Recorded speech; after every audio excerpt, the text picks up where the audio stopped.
Mayor O'Connor. Can you hear There we us? Yeah, There we go. and I can Perfect. hear you. There we go. Can you hear me? Yes, ma'am. Okay. Okay, I will call the, or you want to call the meeting to order? Sure. I will call to order the Monday, February 5th meeting of the Monona City Council. Would Neil please call the roll? Absolutely. Alder Moore, Here. Alder Wood, Here. Alder Rademacher, Here. Alder Bernstein, Here. Alder DePool is excused, Alder Holmquist. Here. Mayor O'Connor. Here.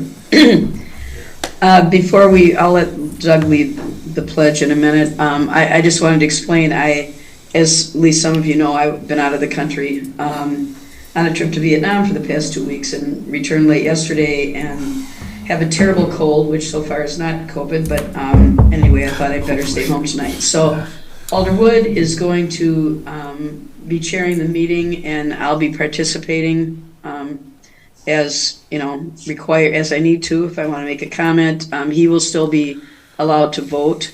I can break any ties. And I guess the only other thing I'd like to say is Alder Wood has spent a lot of time being acting mayor in the past 2 weeks, and I really appreciate that. So thank you, Doug. And you may go on You're and welcome. take over. Thank you. All right, would you please rise and join me in the Pledge of Allegiance? I pledge allegiance to the flag of the United States of America and to the republic for which it stands, one nation, under God, indivisible, with liberty and justice for all. Do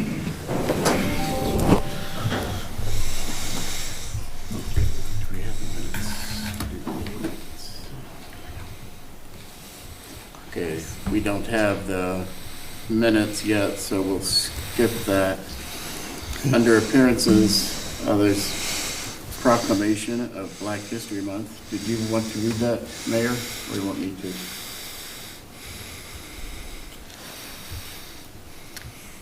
You can go ahead and read it, Doug. Thank you. Okay, proclamation.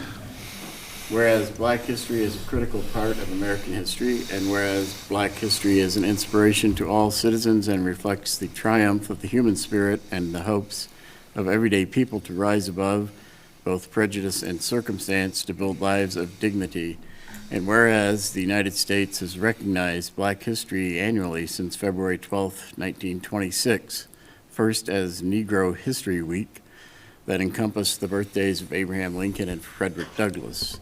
The response was overwhelming. Black history clubs sprang up and teachers demanded materials to instruct their pupils. And whereas Black History Month was first celebrated in 1976 as a dedicated time to honor and celebrate the achievements and contributions of African Americans throughout our history while acknowledging their struggles with the realities of racism and discrimination. And whereas Black History Month gives us the opportunity to recognize the significant influence of African heritage, people of African heritage have had and continue to have in the areas of social justice, politics, education, science, art, music, literature, culture, health, economic development, community building, athletics, entertainment, and other endeavors. And whereas the City of Monona adopted an official citywide statement on diversity, equity, and inclusion on April 19th, 2021, which states, "The City of Monona is committed to welcoming all people regardless of their race, age, sexual orientation, gender identity, or ability, and fostering a sense of belonging and opportunity across our community and among our staff. Together we strive to remove barriers to living, working, and thriving in our city because we believe that diverse perspectives make Monona a great place to visit and call home. Now, therefore, I, Mary Kay O'Connor, Mayor of the City of Monona, Dane County, do hereby recognize the month of February as Black History Month and reaffirm the city's commitment to honoring and celebrating both past and present contributions and achievements of African Americans to our city, our state, and our nation.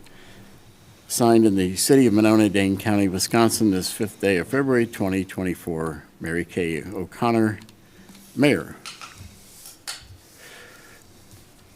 And we have one more proclamation. Proclamation honoring the accomplishments of Park and Recreation Director Jacob Anderson. I think I saw him. There he is. He's here.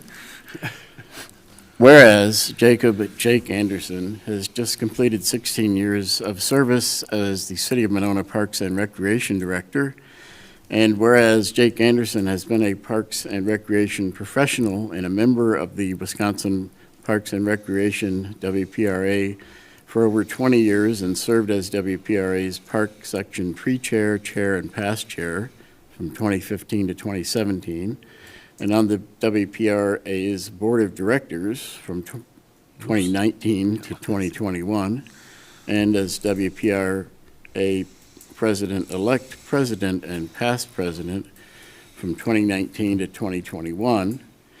And whereas on February 2nd, 2024, during the WPRA's annual conference in La Crosse, Jake Anderson was awarded the George Wilson Service Award for his leadership and contributions for the betterment of the WPRA.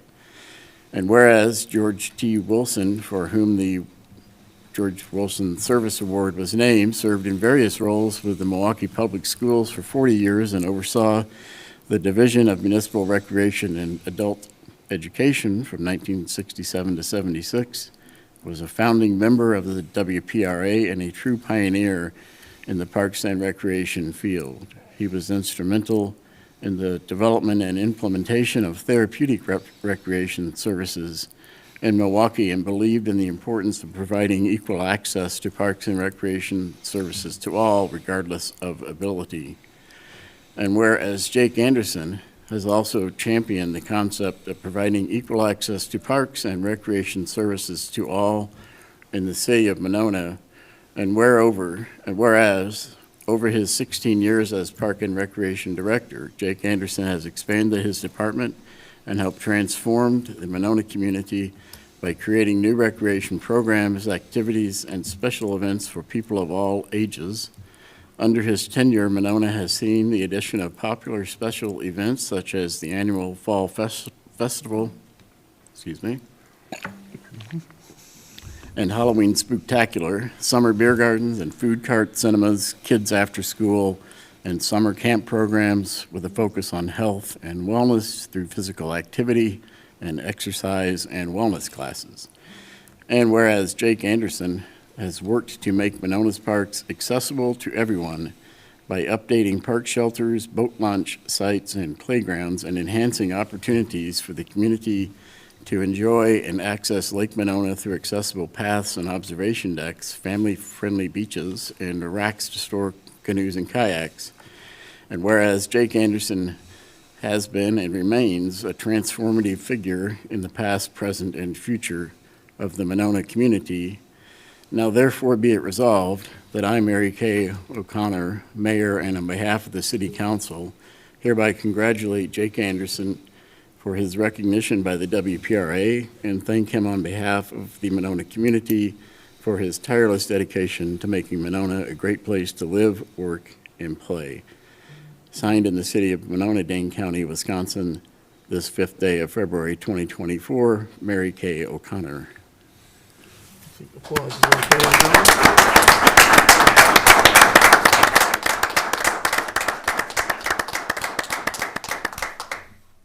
I think some comments would be in order, Mr. Anderson. Would you like to say a few words? You can come up Jake, here, you could- either way. Yeah.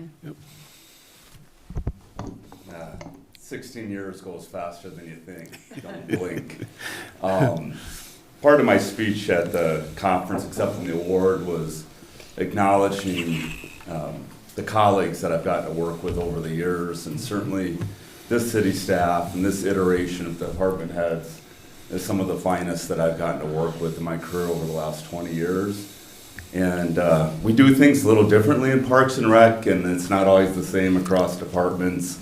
And I appreciate the ability for me to be me in front of the department heads and understand that Jake is authentic, and sometimes that is in detriment to what people may want to hear, or that I love the camaraderie that we have with our staff, and certainly working with all you over the years to be able to do all these, and of course, the amazing staff that we have in the Parks and Rec Department that allowed me to be able to serve our state association.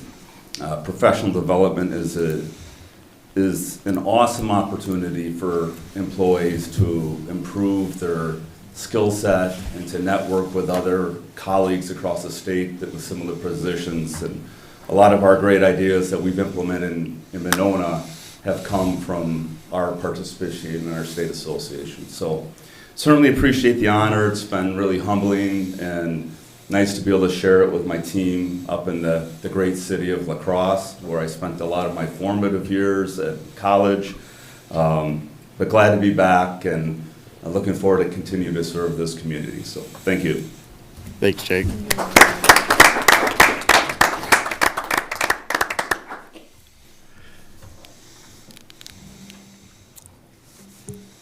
Okay, we have no public hearing. There's no consent agenda. Council action items, unfinished business, consideration of resolution 24-1-2666, approving a lease with Monona Grove School District for the use of Maywood School. From the Park and Rec Director, is there a motion? So moved. Is there- Second. You got those? Yep. All right, you're back. Come up there. Yeah. I'll be back there. So as you've seen in your packet, there's a lease agreement to use Maywood School to expand our out-of-school time programming or after-school program in our summer camp. This has been in discussions with administration from the school district for several years now, knowing that the Nuestro Mundo lease was up. A lot of discussion over what the format would look like, and what our needs would be. And I think the success of our program has been amazing, and the people moving into this city with families are almost exclusively dual working parents, and the need for out-of-school time care and supervision is a huge priority. I know it is for me and my family, and all the families that we serve have kind of said the same thing. The ability to use the center of town and the park system, the pool, creates just a wonderful setting for not only care, but also enrichment and learning. And so this has been, an amazing opportunity to serve the community by entering into this lease agreement and using the school. We're also able to offer a 4K wraparound program in Monona, which currently in Cottage Grove, there's an opportunity through the school district, and so we can provide equity for our residents to have the same opportunity in Monona. The fees that we bring in from using the program cover all the costs of the rent that we would be paying to the district, the staff wages, and the supplies to run the program. So this is really not there's no tax levy used to fund these particular programs. It's housed in a recreation budget as far as the financing goes. It's a 5-year lease, and we're very confident that the numbers will maintain themselves through those 5 years. This has been multiple years of wait list trying to get into the program. There are other options, and still will be other options for these type of programs in this city. But we are seeing a rebirth of sorts of families moving into this community and almost, using our programs from little babies and toddlers into our pool programs, getting into the care programs, and then expanding to the other choices that we have. The building itself is still in great condition. If you remember, if you had kids that went to Maywood, home with the turtles, it's a wonderful utilitarian school, great classrooms, and really will be perfect for what we need. And we'll also be able to offer more enrichment programs at that site and open up the community center back again for additional senior programs as needed during the daytime, and support our community, partners or nonprofits or Boy Scouts, Girl Scouts to have meetings and events at the community center. So very proud to present this to this board, and it was unanimously approved at the Monona Grove School Board at their last meeting. think between Missy and I, we could entertain any questions. Any questions? Um, Alder Rademacher? Jake, I think this is such a no-brainer. For those people who might be watching, can you just speak a little bit to the folks on the wait list and how this will change their experience? It will not change anything currently during this school year, but opening up the enrollment, we're at a 54 capacity enrollment currently, and we're looking to expand to 100. We currently have an active 40 participant wait list with people that continuously are calling, that we're just at the point of not adding on the wait list at this point. So we're hoping to eliminate a wait list with our future programs. Yeah, it's wonderful. Anyone else? Yeah. Yeah, Alder Bernstein? Yeah, Jake, the one thing I noticed with the agreement under 10K, it's kind of the termination clause. And I just thought, I know it's been approved by the school board, like you just said, but it just seems to me there could be more clarity there in terms of what the notice looks like and when your last payment might be in terms of rent. I noticed most termination clauses are a little more specific than that, what you have here. I didn't catch all of that, Alder Bernstein. I'm sorry. My hearing right now is bad, and I'm using these AirPods to listen. But both legal counsels from the district and our attorney, Bill Cole, have drafted this agreement and reviewed it. Okay. And positioning from our legal counsel is comfortable with the terms of the arrangement. I hear you. Okay. All right. Yeah, I would just want to say, I think it was great that you and your staff got on this early instead of waiting until, the building was empty to even start talking about it, so that, it's going to sit empty for a year, I guess, but it's going to get used again for a really great purpose. So kudos to you guys. Alder Moore. Yeah, I just want to echo what Alder Rademacher said, which is, as far as I'm concerned, it's a no-brainer, and I think it's super exciting for the residents of Monona and for Parks and Rec. So congratulations. Thank you. All right, if there's no further comments, then this is not a roll call, is it? Identified as a roll call. It is a roll call. Please call the roll. Alder Wood. Aye. Alder Rademacher. Aye. Alder Bernstein. Aye. Alder Holmquist. Aye. Alder Moore. Aye. Motion carries. All right. Thank you. Congratulations. Thank We got you. Elise. It's wonderful. All right, moving on to new business. Item 2A, consideration of ordinance 2-24-774, amending Chapter 103 of the Monona Code of Ordinances regarding the qualifications of the municipal judge. This was placed on by Mayor O'Connor. This is on for first read, so. Okay, I can take that one, Alder Moore, if that's okay. This was obviously with Judge Finley filing his candidacy and no one else signing up essentially for the position. Staff took a look at the ordinance to make sure to see what requirements would be made. Realized there were no qualifications essentially identified for the municipal judge. While a majority in conversations with Attorney Cole, most of the items that could be handled mostly could be handled with a typical professional. Unfortunately, with things like OWIs, there are certain procedural things, pretrial motions, other things, where being an actual licensed attorney definitely makes a difference, and it allows that to be possible. This is consistent with a majority of other communities here in the Dane County area that would have that requirement. So just the only language that was added, in addition to provisions of 103-19 of this code, municipal judge shall be licensed to practice law and in good standing in the state of Wisconsin. This simply is the item that was added, so. Okay. Anyone have any comments, questions about it? Do we need, No, Alder- I just have a question as it relates to,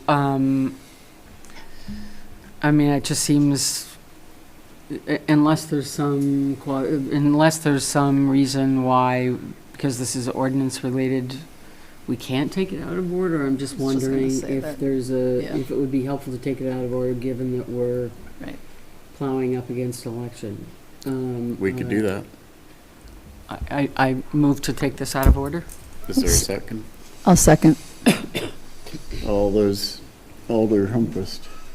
I'm concerned about making an ordinance change so quick to an election for the Oh. opposite reason, Okay. and would encourage us not to do so. Mm. That wasn't the case if paperwork is in place or if anybody was looking to run as a write-in. Just some additional thoughts. So you're saying to not to make this, you could pass it, but make it effective after the election? Is that? That would be one consideration, or to just keep this as a first read. Okay, but I mean, it would still be then adopted at our second meeting in February, so Right. I'm not. Or it could be redrafted by then, yeah. Pardon me? Or it could be redrafted for the second read, Theoretically, yeah, it could be. Right. for the implementation phase of it. City Administrator? Just to be clear, we did check with Attorney Cole as to whether or not there was a timing issue with bringing this forward at this time. We did ask him specifically that. Essentially, having it in place by doing it this first read, there is obviously not on the primary, so it does not affect the primary election. Right. So there's nothing there. So having this in place would essentially make it effective for the coming regular election. So even if it was done in the second read at this point, so there would be no timing, it would be effective as of the current election. Okay.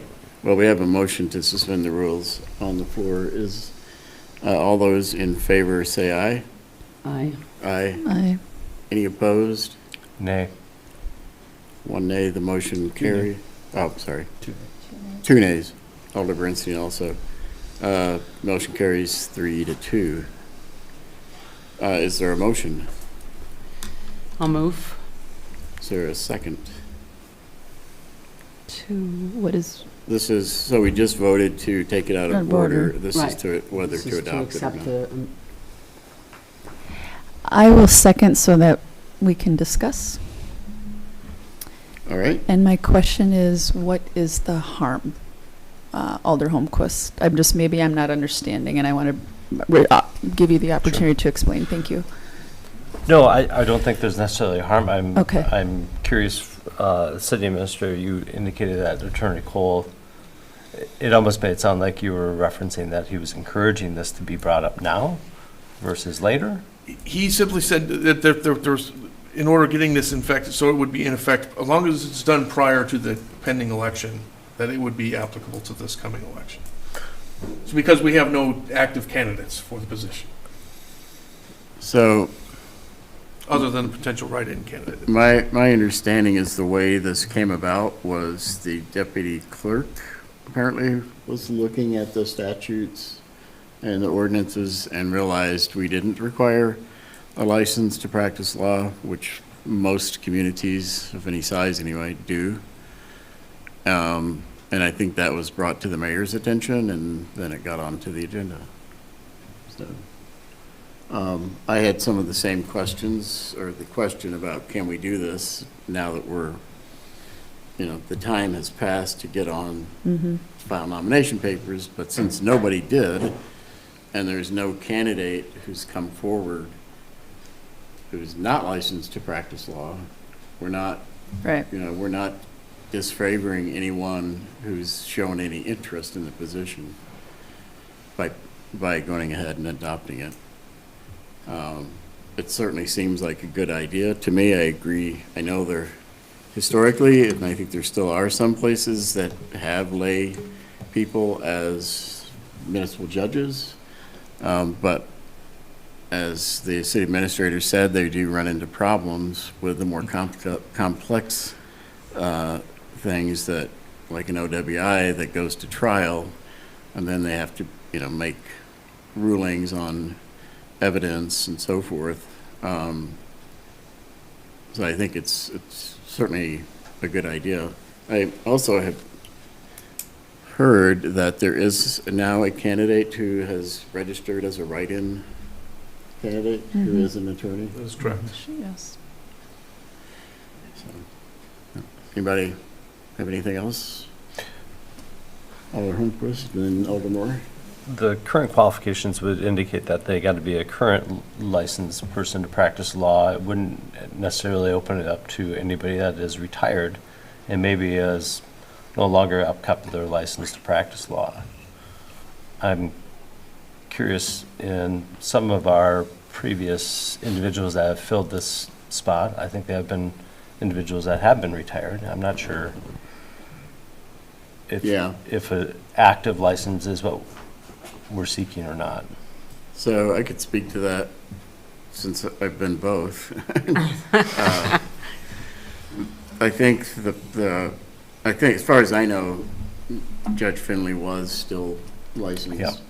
And before that, it was Randy Paul, and he was licensed to practice. The issue, if you're not licensed anymore, because, typically because you don't take the continuing legal education classes, because, they're not cheap, but if you don't take them, eventually you're gonna miss things. You're not gonna learn about new developments.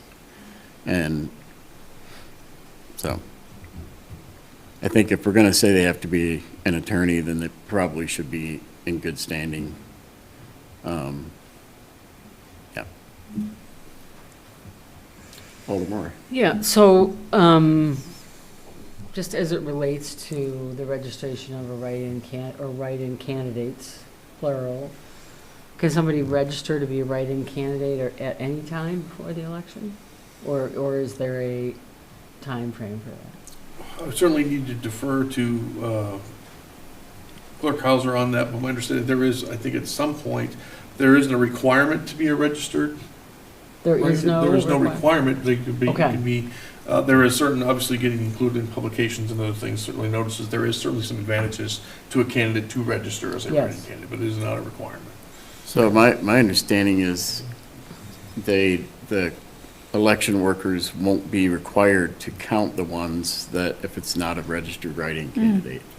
So for all the times when they've had to sit there and count people who write Mickey Mouse in for something or whatever, they don't have to do that. So, Mayor O'Connor? What, Yeah, I was going to say that is a fairly new law. It's been in place for a couple of years, but you have to officially register. There's a state mandated process. And when we go into I'm a chief election inspector at St. Stephen's, have been for years. And when we go into the election, we know in advance, at least that morning, who has been registered as an official write-in candidate, and then we only count votes for that person. So I assume that there is some deadline as to when they have to register. I'm not sure when, and Lean would probably have to answer that. sorry, can I go? Yeah. Sorry, Alder Moore. Yep. the reason why I asked the question was that it seems to me passing this sooner rather than later, which is one of the reasons why I moved to take it out of order, makes sense, because if somebody was thinking about running who is not an attorney, I would hate to see them invest a lot of time or energy or resources, staging a write-in candidacy when, by virtue of this ordinance, they wouldn't qualify. So it seems to Right. me,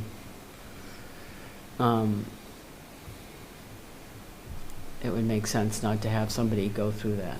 And not to mention having an attorney sitting in that seat for the reasons that have been described. Okay, any further comments? Brian has. Alder Holmquist? My last comment would be, I'd like to keep it, I likely will not vote in favor of this. The desire is to have it on in case there was someone that wanted to come forward and to voice opposition to this additional qualification. Although, kind of the read of it, it makes sense. But I don't think a 2-week delay will make a significant change, although I hear Alder Moore's point of like not wanting people to invest additional time and energy and money where it isn't needed. But I think 2 weeks for an ordinance change around qualifications, this is the first time people are hearing of it. And we've had municipal judge open prior, and we've had it open, I believe when Finley was first appointed, that was a special appointment, or it was not a special election, it was a special appointment initially. Right, yeah. It was midterm. And if I remember, during that midterm, the appointment was because some of the qualifications made sense, and I think there was no question to what, I don't think we questioned the ordinance at that time. I don't anticipate anybody having issues with this additional qualification. I'd just like to give the opportunity for people if they did have issue. Right. Okay. Anyone else? Alderman? Sorry, I would just say, as it relates to this, aside from the qualifications, I mean, I can imagine that if I went to a municipal court, I would want whoever is identifying themselves as the judge to be an attorney. In the same way that the person who's identifying themselves as the chief of the police or chief of the fire department is somebody who's gone through significant training to be able to, take on that role. Okay. I would feel I'm more confident knowing that the judge was an attorney. Okay, thank you. Does this say roll call? Um, Ordinance? No? It doesn't say that it is, but I know because it was taken out of order, we- I don't think it is. No. So. It's not. Then, all right, then all those in favor of amending the ordinance qualifications for the municipal judge, say aye. Aye. Any opposed? Abstain. Okay, abstention. Motion carries. Item 2B, and this is start for immediate action, consideration of resolution 24-2-2671, purchase approval of police vehicle from the police chief. I'll move that we suspend the rules to take this item out of order on the basis that it was read twice during the capital budget time and approved. And this is merely the purchase aspect of something that's already approved and was already heard twice. I'll second that. Okay. All those in favor of suspending the rules, say aye. Aye. Aye. Any opposed? Motion carries. Is there a motion on the purchase? So moved. Is there a second? Aye. Chief? Respectfully request your authorization to purchase total cost of the project previously approved under budget, $65,000, a new squad for your police department. I will say that based on the delay in the build and the order time, we've had to do some reshuffling with our current fleet. The vehicle that you may have seen sitting in City Hall lot now, that's an unmarked black car, that is going to be utilized as the new chief/backup canine vehicle. This new vehicle that I'm requesting authorization for purchase will be a patrol vehicle whenever that comes in. Questions, Alder Rademacher? Yeah, I guess I just have sort of a new council person question. So as Alder Holmquist said, this was already approved. Why do we need to approve it tonight? Thank you for helping explain that. Oh, I can take that one. City Administrator. Actually, staff had this exact same conversation. Okay. with Rademacher. Again, in conversations with Attorney Cole and from other staff, essentially there are two specific actions that are, one is budgeting the funds, two is actually expending the funds. Those are two independent, separate actions. So we had approved the budgeting. Correct. So the budget had been approved. Now, because there obviously something could Yeah. come up, there could always be a change. Sure. The opportunity, especially certainly the dollar figures that we were talking about. Now, even from a procedural standpoint, we have had conversations about talking about bringing in a resolution right away in January with a list of capital expenditures that various departments would like to get ordered and on its way. But it would still essentially be the same action we're taking with this individual purchase. So the budget is approved as a separate action in the previous year, and then the actual authorization to expend the funds is a separate action that is required by council. Thank you.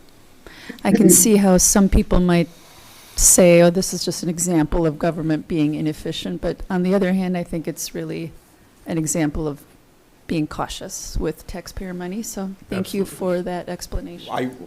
Can I just add, just Yep. real quick? I wouldn't be able to order this without the city administrator's authorization anyway. Okay, So there, in our opinion, I don't want to speak for the group, but I got a lot of head nods here. We were already seeing that checks and balance in place Yeah. by way of the city administrator. very nice.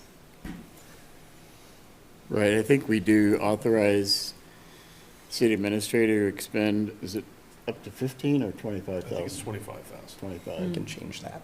Yeah, well, we could, it's been a while. I'm sorry, was the mic on? Yeah, so, Chief, thank you for bringing this forward.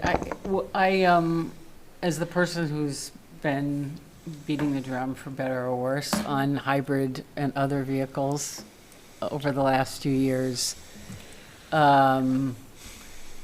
could you speak to the fact that this, A, won't be hybrid, and B, I mean, I know we've had some reliability issues, and so I'd like to, I'd like to hear more about that, and, because it's a bit of a setback. And second, I'm wondering if if there's been any additional investigation of an alternative to hybrid, which would be the anti-idling technology that is used in every single car in Europe, every single vehicle, standard anti-idling technology, because of course the cost of gas in Europe is so much higher. As of 2016, they don't make a car without the anti-idling technology. So if you could speak to those two things, that would be great. Sure, thanks for the question. First of all, this is not going to be a hybrid.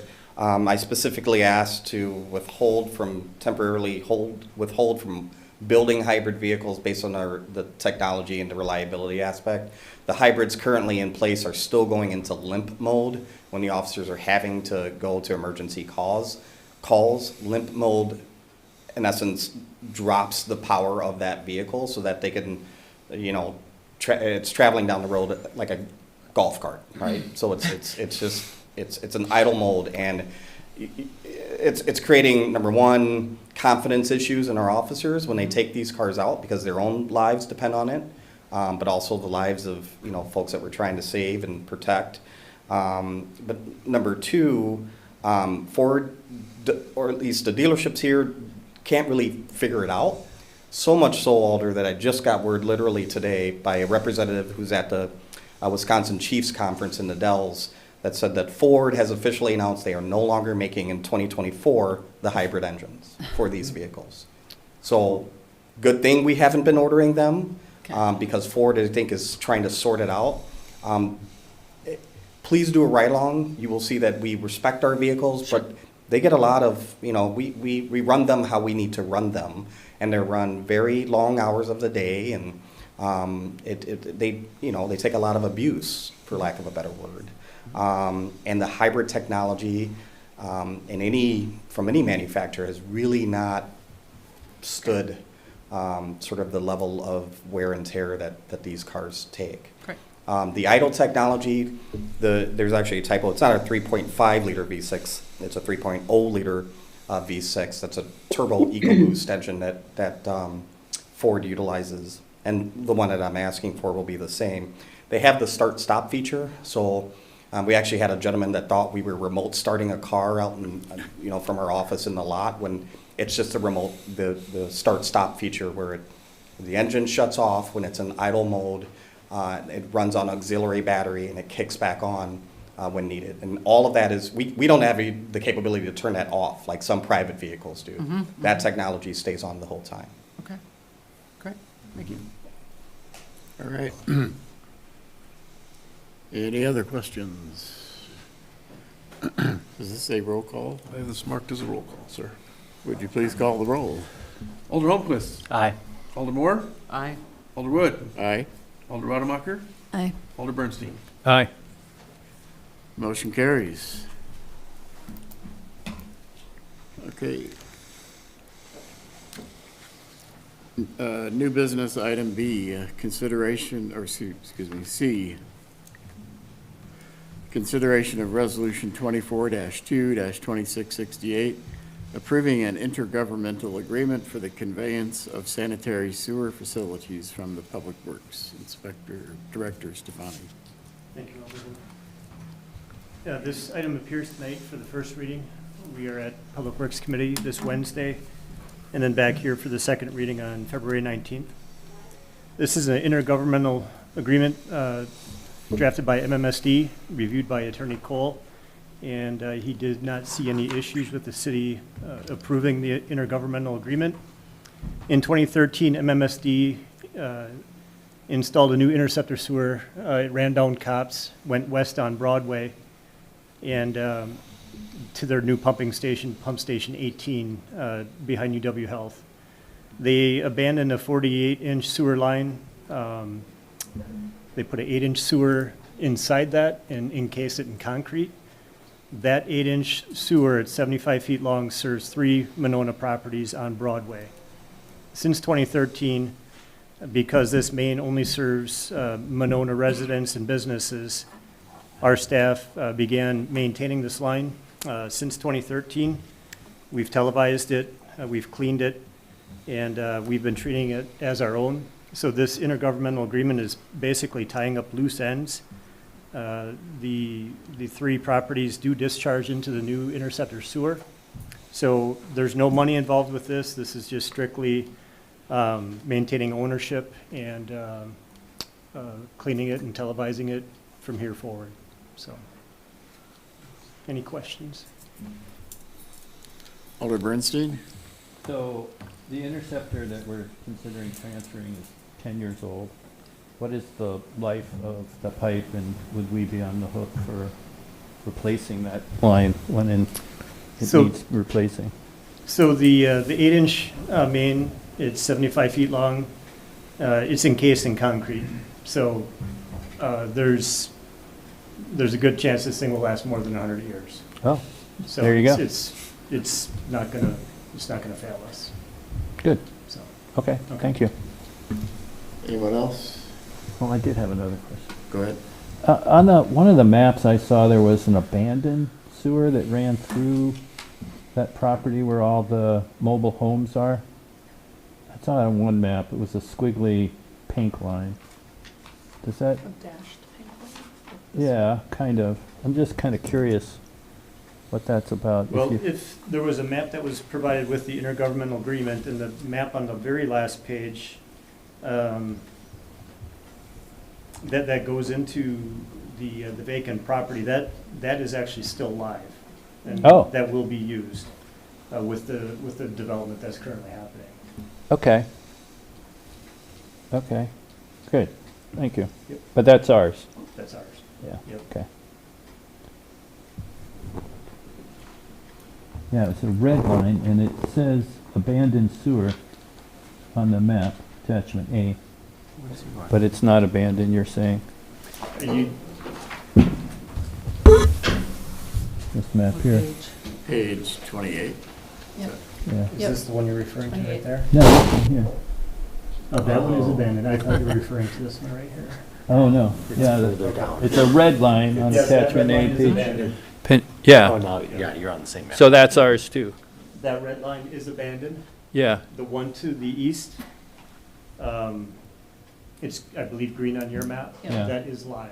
Okay. Yep. So I if- don't have that red one on my map here. At least I can't see it.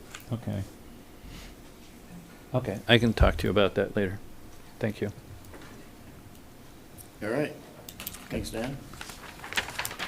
6D is consideration, or 2D, new business. Consideration of Resolution 24-2-2669, purchase approval of lift station equipment from the Public Works Committee. Thank you. Can we This take would be, Can I move we take this out of order? Because we have seen it before. Sure, you can. Is there a second? Second? Any reason not to take it out of order? Dan? we would just let the Public Works Committee know on this coming Wednesday that the approval's in their hands instead of council, because you guys would approve it before the Public Works Committee. However, this was presented during the capital budget time. They're well aware of this project. So, Who was our second on that one? I think Nancy was. Nancy was. Yeah. You? Okay, so we have a motion to take it out of order. All those in favor signify by saying aye. Aye. Aye. Any opposed? Motion carries. Is there a motion? I'll move. Is there a second? I'll second.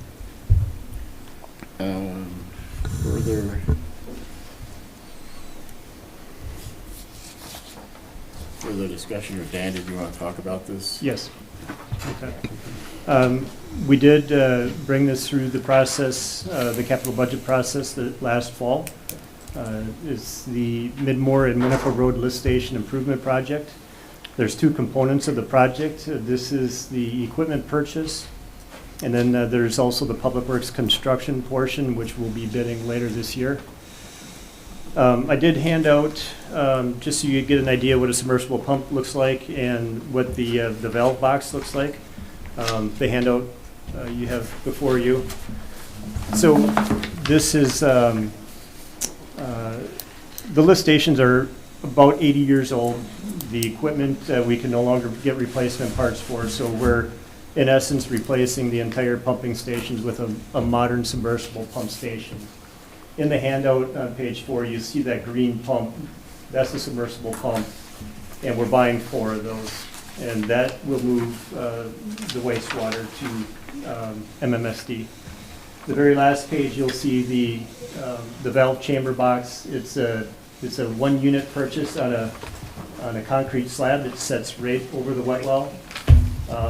From there, there's another portion of the proposal where there's stainless steel control boxes that are installed, and inside that is where all the electronics and the SCADA packages are programmed to. We are seeking to get approval to buy the lift station equipment. Attorney Cole did review this as well, and we have his blessings on that. This is equipment purchase, which we can direct purchase. Like I said, we will be bidding this out. Low bidder will install the equipment at a later date. We have funding in the 2024 capital budget. The equipment purchase would be $294,623. We're seeking to get the order in now because the material delays are still happening out in the market. So once we receive the equipment, we'll store it at the garage until it's ready for installation. We are hoping to begin construction later this year, which will carry into 2025. So this is just expediting the ordering of the equipment, getting it on hand, so when we're ready for construction, we can move forward. So seeking your approval on that. Okay, any questions, comments? Assume this is a roll call. Because we're taking it out of order, yes. All right. Would you please call the roll? Alder Moore, Aye. Alder Wood, Aye. Alder Rademacher, Aye. Alder Bernstein, Aye. Alder Holmquist. Aye. Motion carries. Thank you. Thank you, Dan. All right, next item under new business, 2E, also start for immediate action. Consideration of Resolution 24-2-2670, approving a contract with Accurate Appraisal LLC for assessment and reevaluation services from the city administrator. Is there a motion to take this out of order? Didn't we already look at this? I thought we already saw it first read on this. Yeah. I was wondering the same thing. We looked at a proposal, but this was, Yeah. that Yeah, I proposal don't then believe we was to actually draft. It the was only a contract. I don't believe this is the Okay. actual contract, I Right. I believe. Okay. Got it. Yeah.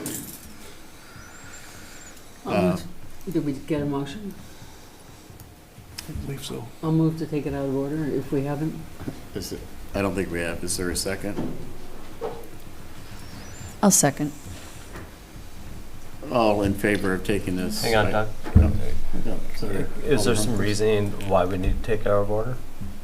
We are already getting invoices from the contractor on the good faith that we're moving this forward, Alder, Okay. so. So, I mean, at this point, it makes sense. That's also why we presented it earlier, as you mentioned Yep. previously, so. A point of request then is that when we are suspending the rules, that we give maybe a short statement of why, rather than Sure. assuming that we know. Absolutely.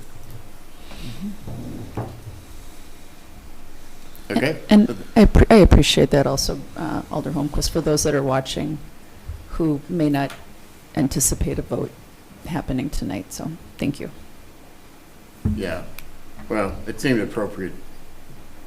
Seems appropriate to me to suspend the rules because, as Neil said, when the year turned, they still continued to do our services, assuming they were going to get the contract. 'Cause we have basically, we didn't see the contract, but we saw the proposal, I think, 2 reads, so we should all be familiar with it. So with that, we need to vote on the taking it out of order. So all in favor of taking this out of order, say yes. Say aye. Aye. Aye. Any opposed? Motion carries. So now do we have a motion to approve the contract with Accurate Appraisal? I move to approve the contract. Is there a second? I'll second. Any further discussion? Alderman Moore? Yeah, I just, I thought I would share in case others didn't receive it. I received an email today from a resident that I just thought I would share. She was concerned about us approving another contract with Accurate. And, you know, I certainly understand that, we always hear at appraisal time, people generally don't like it when their appraisal is a lot higher. Unless, of course, they're going to sell their house and then they're hopeful that it's, but, I thought I would share what was written. For years, Accurate has undervalued my condo, even though I went to the Board of Review and complained about it. Undervalued my condo, even though I went and complained about it. Nothing was done. Now, all of a sudden, this year, I received a 57.1 increase. 57.1 increase in my real estate taxes, with no advance notice because she didn't get an assessment notice either. She requested one right after she received her tax bill, and Accurate still hasn't sent one out after many weeks after the request. So the bottom line is she had to pay more than $2,000 over what she paid last year and drain her savings account in the process. And so she wrote basically out of concern, and I explained to her that we're fairly limited in our options in terms of our appraisal surface, but also assured her that we would be watching the work that Accurate does. But in relation to this, I'm wondering if we track the data as an example of how many people, she's filed a claim, But I'm wondering if we actually track the number of claims that we get every year, and if we're seeing increases in the number of claims or decreases, or what else we might do to better get a handle on the accuracy or lack thereof. Are you saying claims, are you saying like board of review claims, or are you just saying claims that what type of claims are there? It's a claim, I mean, I assume it's the Board of Reviews that takes the Yeah, claims I know. when somebody, So Lean does track all that, so she. okay, I mean, she has to go, I mean, they gotta submit paperwork, so she has all this stuff probably back from, since she's been here. So a lot of times what happens in the board of review, if they request a board of review, there might be 20 to start, and then the ACRIT will work with those people to fix their assessment or talk to them, and then if they don't like it, they go to board of review. So a lot of times it starts at 20, and maybe only 4 or 5 actually go to board of review, but she tracks all that information. So. okay, so we could have a sense of how many people, whether it's getting worse, better, Yeah. different in terms of, okay, And I would say if somebody calls you about assessment, I would say, open book, right away go open book, make sure that. If they don't like it, go to board of review. So I would tell them to go through that process. Usually when somebody calls me, that's why I say, here's the process. Call us if you have to, but, go open book. right. You don't have to answer from open book. The board of review is your peers, Monona residents, so do that. So that's kind of the process I always tell them to do. Okay, So I do know that Aline does track all that stuff. okay. Thank you. I would just ask that we try to be, really attentive to that, because like I said, I know, I hear, and I know I've been struggling with my own taxes for years, and I haven't said anything because I have one of the smallest houses in Monona, and I clearly don't have even close to a small tax bill, and I haven't said anything because an elected official, I certainly wouldn't want there to be any appearance of favorability. But again, I think, we do have limited options. I understand that, but if we're signing a new contract, I just ask that we stay on top of it. I do know if the ACRIT's not responding, they reach out to Aline. Uh-huh. She's the main contact for the city with ACRIT. She's really, really good about, hey, follow up with this person, or here's the issue. So if there's usually a problem, that would go through Aline too, because she's really good about it. Okay, so an individual should go to, if Accurate doesn't get back to them, which Yeah. clearly happened multiple times in this case, they should call Elaine. I would call Aline, and she Okay. would be like, she'd be in contact with them right away, like, hey, Okay. let me know what's going on here. Okay, I mean, thank you. It's helpful to know. I would say that if your appraisal changes that much, if it changes, you get a notice in the mail. You're supposed to, so. She obviously didn't. Yeah, I do believe they keep records, but I don't know Yeah. if it's getting mailed to the wrong spot or whatever. But we've had a lot, we sent tax bills out back in November, and I'm still getting them back, like, return to sender or something Oh. like that. So, not against the mail, but I think there's been some issues there too, so it could have been something like that. That could be. But they're supposed to be sending them, and I know I get them. So, Right, it's part of the contract, they're supposed to send, even if it doesn't change, right. they're supposed to. Okay, well, anyway. Just, again, for those listening, I think it's just, in summary, this body had previously approved to move forward with some changes to the way that residential properties are assessed in the city of Monona, which are ultimately really an equity issue in my eyes. And the summary is that starting in Administrator 2025, if I'm not mistaken, in 2025, there will be a little more of a deeper dive or more stringent, more rigorous assessments, which may include a property visit to the house, correct? Instead of As part of the just a budget process, drive-by. this body will have Correct. the opportunity, according to the contract, to select inspections as part of the formal assessment Very in nice. 2025. Very nice. And that usually takes 4 years. They usually do it 25% of the city each year. So. All right. But then- hang on, that is not, in this budget, this is just saying annual Right. without Yep. inspections. Correct.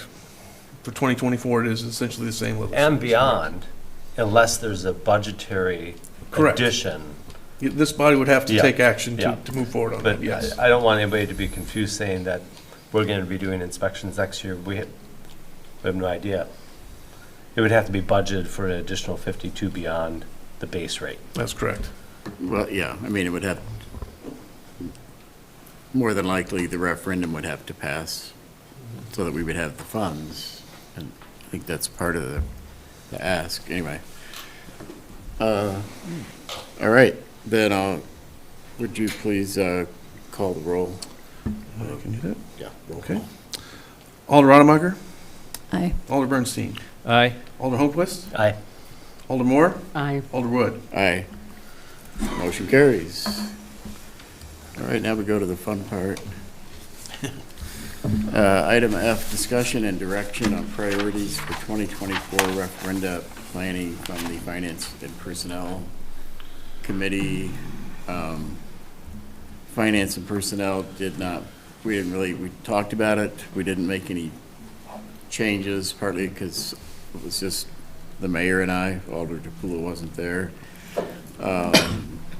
So basically, this is just the council's first crack at the whole thing.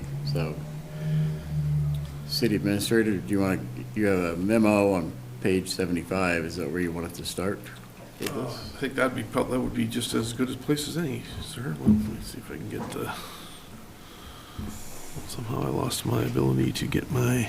So, I mean, the overall goal is not tonight, but at the next meeting, provide direction to staff on the size of the operating levy referendum, what things are in it and what things aren't in it. And then also, I think we need to have a discussion at some point, maybe not tonight, but of whether the building referendum is going to will still be at the same election as the operating or be delayed. So with that, I thought we had already decided that it wasn't going to be. Yeah, wasn't? Yeah. right. No, we haven't taken any official action to that. I mean, we've never said, we've said we're going to do a referendum on the public safety building. We never said when it was going to be. So. I So we've think- never said they're going to be together, and we've never said they're going to be apart. Right, Okay. yeah. So But I will say, this is kind of the way it developed with really the building referendum was kind of ahead, timing-wise, of the operating levy. And I think once we, at least for me, once we kind of got into that and saw the needs there and the size of the needs, then that, to me, took priority over the building.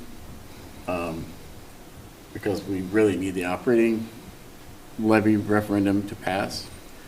I mean, if it fails, then it doesn't matter what would happen on a building referendum because we couldn't afford to staff it, so. Right, but I also think that when you say we were ahead on the building referendum Yeah. and decided the operating was more, I guess I would beg to differ in that we were ahead when we assumed that we were just going to go ahead with the planning, with the building planning firm that we already had. Right. And we made a determination that that was not a wise course of action, and I think we all concur that that was super smart. Right. To do an RFP and to determine a different direction. So obviously, in my view, it's no longer ahead, because, Oh, right. Right? Yeah. right, Yeah, I agree with that. yeah. All right, city administrator, Okay. unless the mayor wanted to have any initial comments? No? Me? Yeah. If you want any opening comments, Mayor. No, I guess that we have been, the reason we went to the proceeding with hiring Ray and everything, though we've been operating under the assumption that we're going to be doing both referendums in November. That's why when we hired Miller to do the communications and everything we've done. So but I think we do need to make a decision if we're going to do that or not. And actually, now that we've got some concrete numbers for the compensation study and have a better idea of the new staffing requests, and we need to think about what we want to do with those. But I personally think the numbers are they're too high as it is, and I don't think we can really, I think we need to delay the building referendum. So it doesn't really matter who we hired or whatever. I mean, it's just that right now, I think would be in our best interest to do. We certainly need to do in my mind, the compensation study is the most important thing that we need to get approved, and we do need new staffing as well. But I think those two things take priority over the building. And I think really given the numbers for everything, we need to make some decisions about which way we're going to proceed. So go ahead, Neil. Okay. Okay, I'll just briefly go through the memorandum that is included in your packet. I want to just explain certainly the two key items that are in there. The new positions request worksheet, which is kind of established by priority in terms of 0 to 2 years and 3 to 5 years, and then 6+ years are kind of the breakout we've done. Again, it's essentially really for planning purposes at this point, to assist this body and finance and personnel to evaluate maybe where those would fall, and not only in terms of overall importance to the city or the departments, but also from a timing standpoint. This, just want to make a note that we had discussed, I know council's discussed a communications position and a sustainability position at this point. Right now, those are included in the 6+ year column. Those are obviously done if this body would wish to do something different with that, certainly has the ability to do so. Some positions do have the potential for alternative revenue sources. We talked a little bit about the example of the code enforcement expansion of hours there. We'd want to have a very specific strategy for doing so. The intent of those positions is not to be revenue generating for the city. The intent is for compliance, obviously, but if there's an opportunity for those positions to pay for themselves while they are achieving additional compliance, is something we certainly would want to consider for that particular position. I think just to know, we talk about some positions allowing department heads to return more to their designated kind of management role versus being out in the field. While we certainly appreciate our department heads being out in the field and staying in touch with their staff, there are management things we just need them to be doing and are really paying them to be doing. We feel it's a better use of their time. Level of status required by the ordinance statute may be the same, or what we are required to do as a city versus maybe what the expectation for council may be. There are a couple of examples that we may need to take a look at and discuss there. For the estimated tax impact worksheet, I did want to make a note. Alder Holmquist, your request was to do a cost per 1,000. Mm-hmm. The heading remained the same on that sheet. However, we did it for 100,000. Yes. Yep. So there was a typo on the top on the heading of that worksheet. So hopefully the math suddenly makes sense on that one for doing that. The minimum range adjustments item is the amount needed to get all employees not currently within their recommended range actually into that range and at the minimum level. So there's a substantial number of folks who are there. The 2025 cost of living adjustments item does include draft projections for both union and non-union employees for planning purposes only at this point, really, as well as associated costs and projections for the benefits related to all those employees. So for just planning purposes, we've had to make some assumptions on what those might be. We have not, certainly in terms of, especially with our union contracts, do not have a set number at this time of what that was going to look like. Those are subject to negotiation. I had a question on that, just quick. Mark and I had talked about this last week, whether we need to have the COLA in for the first year if we're doing the minimum wage range adjustments that year, or could we, obviously, subsequently, we would need the COLA, but when we do those adjustments, do we still need the COLA that year or not? I guess that's... It seems duplicitous. Right. Yeah. I think one of the issues would be, it's probably 50-50 who qualify for the So there's people who wouldn't get a raise then if you didn't have the COLA in there. So Oh, that'd be the one issue, like say, if you're at the midpoint, or if you're at your, if you're already at the 60%, then you won't get the raise. And the raises are, the COLA is kind of based on, for 2025 is an increase for that, but I also think the ranges are based on 24, 25, so would need an increase there to keep okay. up. So it probably does need to stay. I think it does need to stay in there. Okay. Sorry, go ahead. No, any question? Longevity adjustments is what's the amount needed to advance longer-term employees within their designated ranges based on their years of employment. Leah has done a considerable amount of work in trying to make some projections in terms of what that would be for certain employees who have been either at 5, 10, 15, or 20 years, depending on how long they have been there, how to move them kind of through the range with the assumption of if you've been here 20 years, you're essentially more at the top of that range. Well, if you're at 10, you're at halfway, and kind of matching them up that way. We did just plug in a number for, estimated non-personnel costs based on the 2024 budget, which is about 10% of $3 million. So that's where that number was essentially brought forward. Just as an assumption, at this point, we have some ideas on what that might entail, but again, just kind of basing it on our existing budget and projecting that forward. Our bond council and our financing council are requiring the city essentially to move $100,000 of costs designated currently in our capital program into our operating costs. This is something that has come up before. Some of our more smaller items that are more designated as maintenance, therefore kind of deemed more as operating. So certainly kind of following their recommendations on getting that accomplished. There is some additional training figures, including some for the police department. We think that number may be a little bit low at this point, but I think we have at least got that in there identified as a line item. Reminder that garbage and recycling are not covered by fund balance in 25, which is what we did for this year. So that is currently included in the projected levy for 25.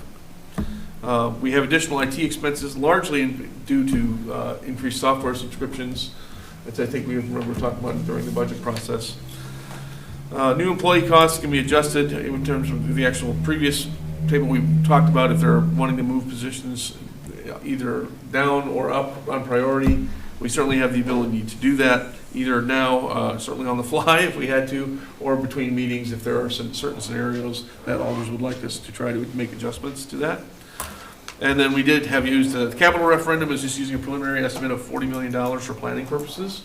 Our discussion really with our architect at this point has actually done walkthroughs and scans of really all three wings essentially of City Hall, and kind of has said that at least their very first preliminary look at what the capital would be based on everything that has been looked at, if we got everything in the kitchen sink that has been discussed, it's right around that $40 million number. They feel that's a fairly accurate number at this point. Then just the last item there to identify those things. Certainly, we are losing $145,000 in shared revenue state aid next year, so we'll have to make up for that. And then obviously the cost of living is estimated for 26, 27, and 28 at a $400,000 number to keep that maintain that to go forward. And we're losing the 145 because we won't qualify for the expenditure restraint program in that first year. Correct. Mark? Just so you know, more detail on the expense shift from the capital to operating. So basically, Quarles and Brady, who is our legal attorney for financing, and they do basically majority of this whole state for geo bonding. So basically what happens, there's been a lot of, they had some retirees, they had some new people in there. And I know just talking to them, they're taking some deeper dives in what's they consider capital versus operating. So each year I have to send our operating or capital budget to them, and they kind of look through it. And this year they're like, there's two big ones that stood out. Woodland Park, which was Woodland management plan. They considered not to be operating than capital, and that's $25,000. And that's something we do every year. And the other one was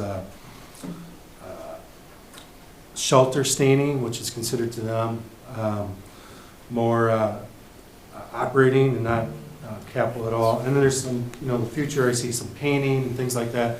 So basically what I rounded this number to 100,000, just so that, just looking at the future capital budgets. And also I'm looking at, like police and fire, like, for instance, maybe we look at, instead of borrowing $5,000 for a taser, we kind of put that number in there. So that's, I did include some little things like that. A lot of them are basic. The park is probably the biggest one hit by this because some of their stuff is more considered operating, considered to the attorneys, and considered capital. So that's what that's for. And underneath that training, Neil said that 30,000 might be a little low. And I don't know if the training's really low, but we've had a lot of issues with maintenance costs. And I was looking at maintenance costs as being like vehicle equipment. We had this year in the last couple of years, we've had more costs for repairs for vehicles than we have in the last probably 10 years. And it's just stuff is starting to fall apart. And just, this year in the community center, the roof is falling apart. We had basically a sewer leak that they've been trying to figure out for the last 2 months. And I think we got it all narrowed down. And just those things are adding up. So this, what we have to budget is basically not enough. It's really coming to fund balance right now.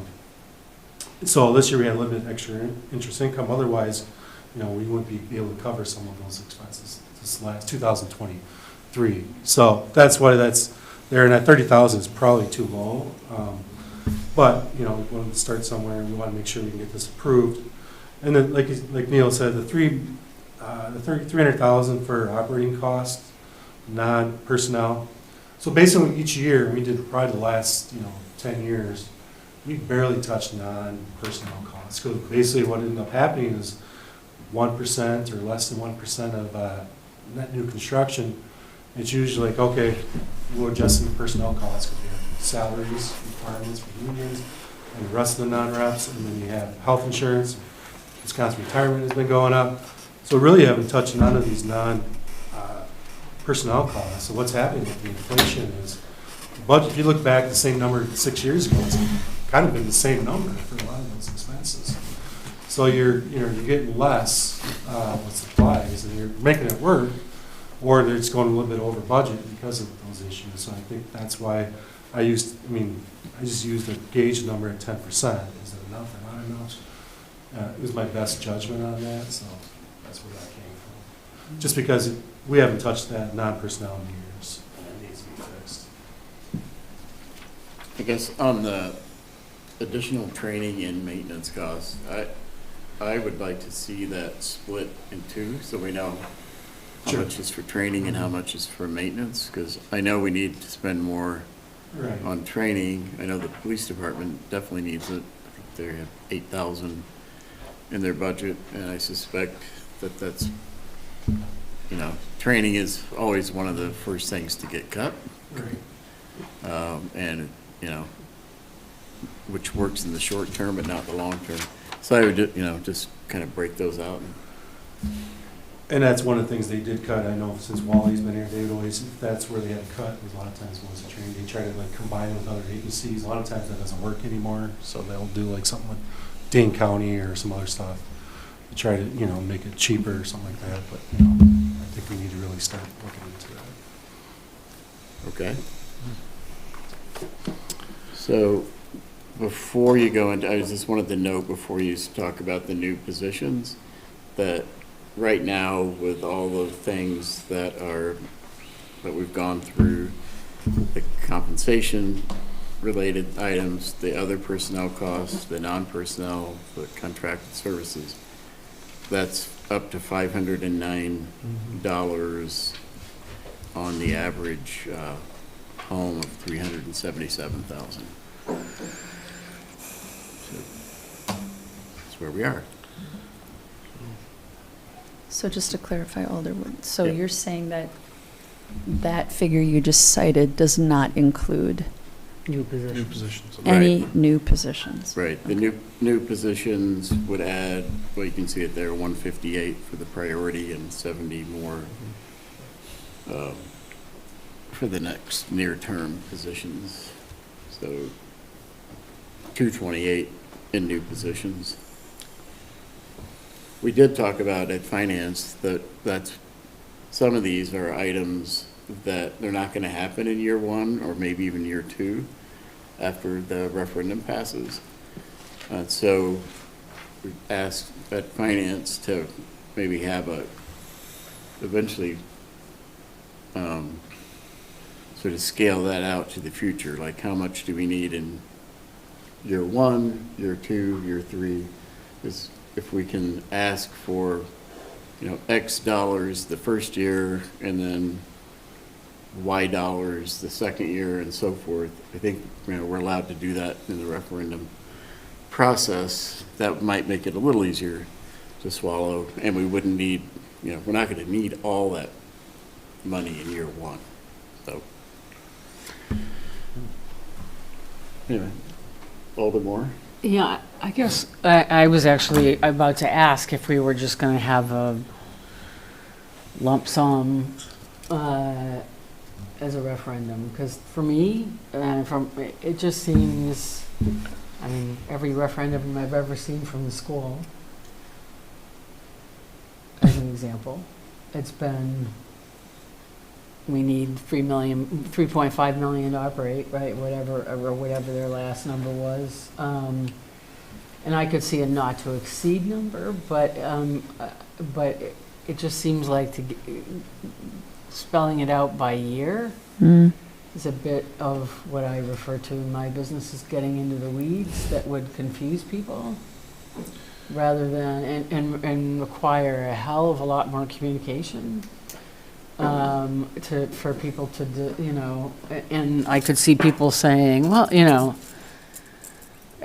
arguing or thinking about, well, why does the Parks Department get to go first with their 2 full-time people, and I want the police department to be, it just seems like we would get into potentially trouble. I mean, that's just my initial thought. I'm not a referendum expert, but, yeah. City Administrator?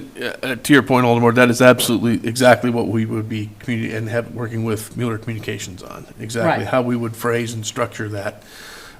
If they think it's clear to do, year, phase, or if it's just do a not to exceed this number for the period of the next so many years, or exactly how that would be phrased. Okay. That's exactly what we'll be engaging them on doing Okay. evaluations. So this is meant to simply kind of get us our working number, I guess, so to speak, in terms of what we think really, which pieces need to be included in that analysis. So. Right. Right, so really, first thing is to kind of go through and what do we want to do out of this, or what do we think we can ask for that will pass out of this, and then if there's a way,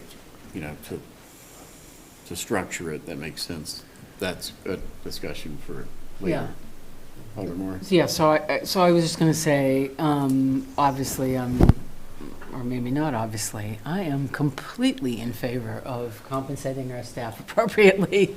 So obviously that piece for me is a no-brainer, and I think we need to do that. And I'm also, I also appreciate the expertise and the time that went in the staff to think about longer term, what their needs are, short and longer term. And I would just say, to me, this is kind of a one-shot deal. We're not going to go back with it. I mean, the whole idea is we're not going to go back year after year after year for an operating referendum. So even though it might be a slightly heavier lift in terms of communication with our community to help them understand why this is important, I don't think we should shortchange ourselves, because we're not going to have an opportunity to go back. And, we didn't create this situation. We're a community that prides ourselves in the services and the level of service and everything that we do with good reason. And then the only other thing that I would say, and probably won't surprise some of you that have known me on this body for a long time, is I definitely feel like the communications engagement specialist needs to be moved into an additional position. And I say that because, first of all, I'm very proud of this community for how our communications have improved since I started on this, on this council 7 years ago. But a huge percentage of that is personality-based, which is to say, or volunteer-based, which is to say we happen to have someone on community media, as an example right now, who's willing to do our monthly newsletter. But that's not a way to run a communications program, we happen to have a city administrator that's not allergic to being in front of a microphone. That hasn't always been the case. Some department heads are comfortable, being on VMO or talking to the media, others aren't. And so I just think, and it's the number one thing that we hear from the community is we don't communicate enough, even though we've dramatically expanded our communication. We hear it all the time, that we don't communicate enough and that we don't, that we're not transparent enough. I mean, like I said, we've done a ton of things. We created the e-news, we record all our meetings, we do fabulous things, but it can never be enough. And I think that if we had a communications person, we would, even if that person was part-time dedicated to communications, I think we would be able to not only be assured that everything that we do is continued and not personality-based, but we could also do things like YouTube videos on TIF financing or on the city's debt or on any number of issues that or how your taxes are figured. Any number of issues that our community consistently is confused by or concerned about. And so I just don't think that's an optional, it's an optional position. If we're truly looking far out in terms of needs. As was said in the email from former Alder Kitzlar. Right. We're a small city with big city problems. Big city challenges. So, that's just my thing. Just a procedural question. Yeah.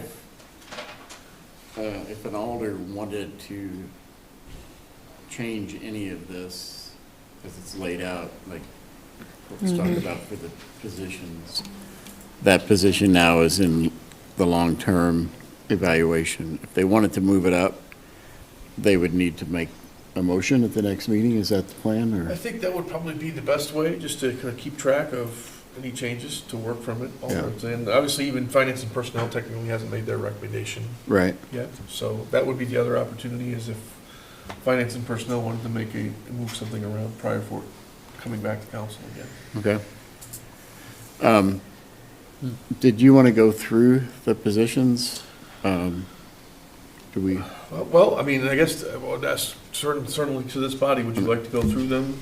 The position descriptions? Or No, what do you just mean? which ones are Yeah. being added, and if there's any you have questions about. Yeah, basically, so I forget what this looks like. I believe it's page 78. What's that? We all staff here for questions. Right. So, I mean, I can quickly just provide a quick overview of kind of the top two categories. Sure. Just going to explain what we're looking at there. So we have essentially, there's priority positions, and we call them additional position or near-term positions. So priority or immediate need, and then we'd have additional or near-term. It's kind of the two categories. We use 0 to 2 and 3 to 5 simply as a planning window.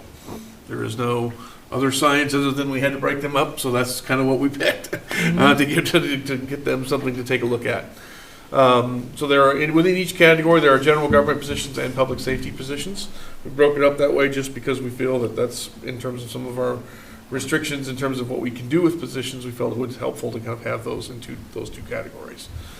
So essentially, I'll just go down the list here. The part-time planner and community development, that is essentially expanding the time to either a full-time position or a second part-time position. Dr. Plowman has a list of things he would like that staff person to work on. That would allow us to kind of get and move some things up the priority list if that staff time was available. We have two full-time park laborers identified. This has been a conversation I know council has had at least a couple of times since I've been here, in terms of do we have enough staff to get out and take on the workload that is needed for our current facilities. The building maintenance position, this is one that has bounced around a little bit in terms of kind of what it is, and we have two different, I guess, well, 2.5 concepts, I guess, being looked at with these positions. One is an actual building maintenance, more of a technician, which is what it is currently at right now. This would be kind of pitched as a more of a technical person, either someone with as a skilled electrician or as something similar, to actually provide us the ability to do more of that work in-house without contracting it. This has been exchanged a couple different iterations that we've looked at with a facility manager and also a sustainability manager. That has been kind of a ongoing flex of how we've kind of reviewed those. At the current point, we have both the facilities manager and the sustainability position down in the long-term category. Now, again, knowing full well that this has been something that council has discussed repeatedly, so we still have it in there, and could be.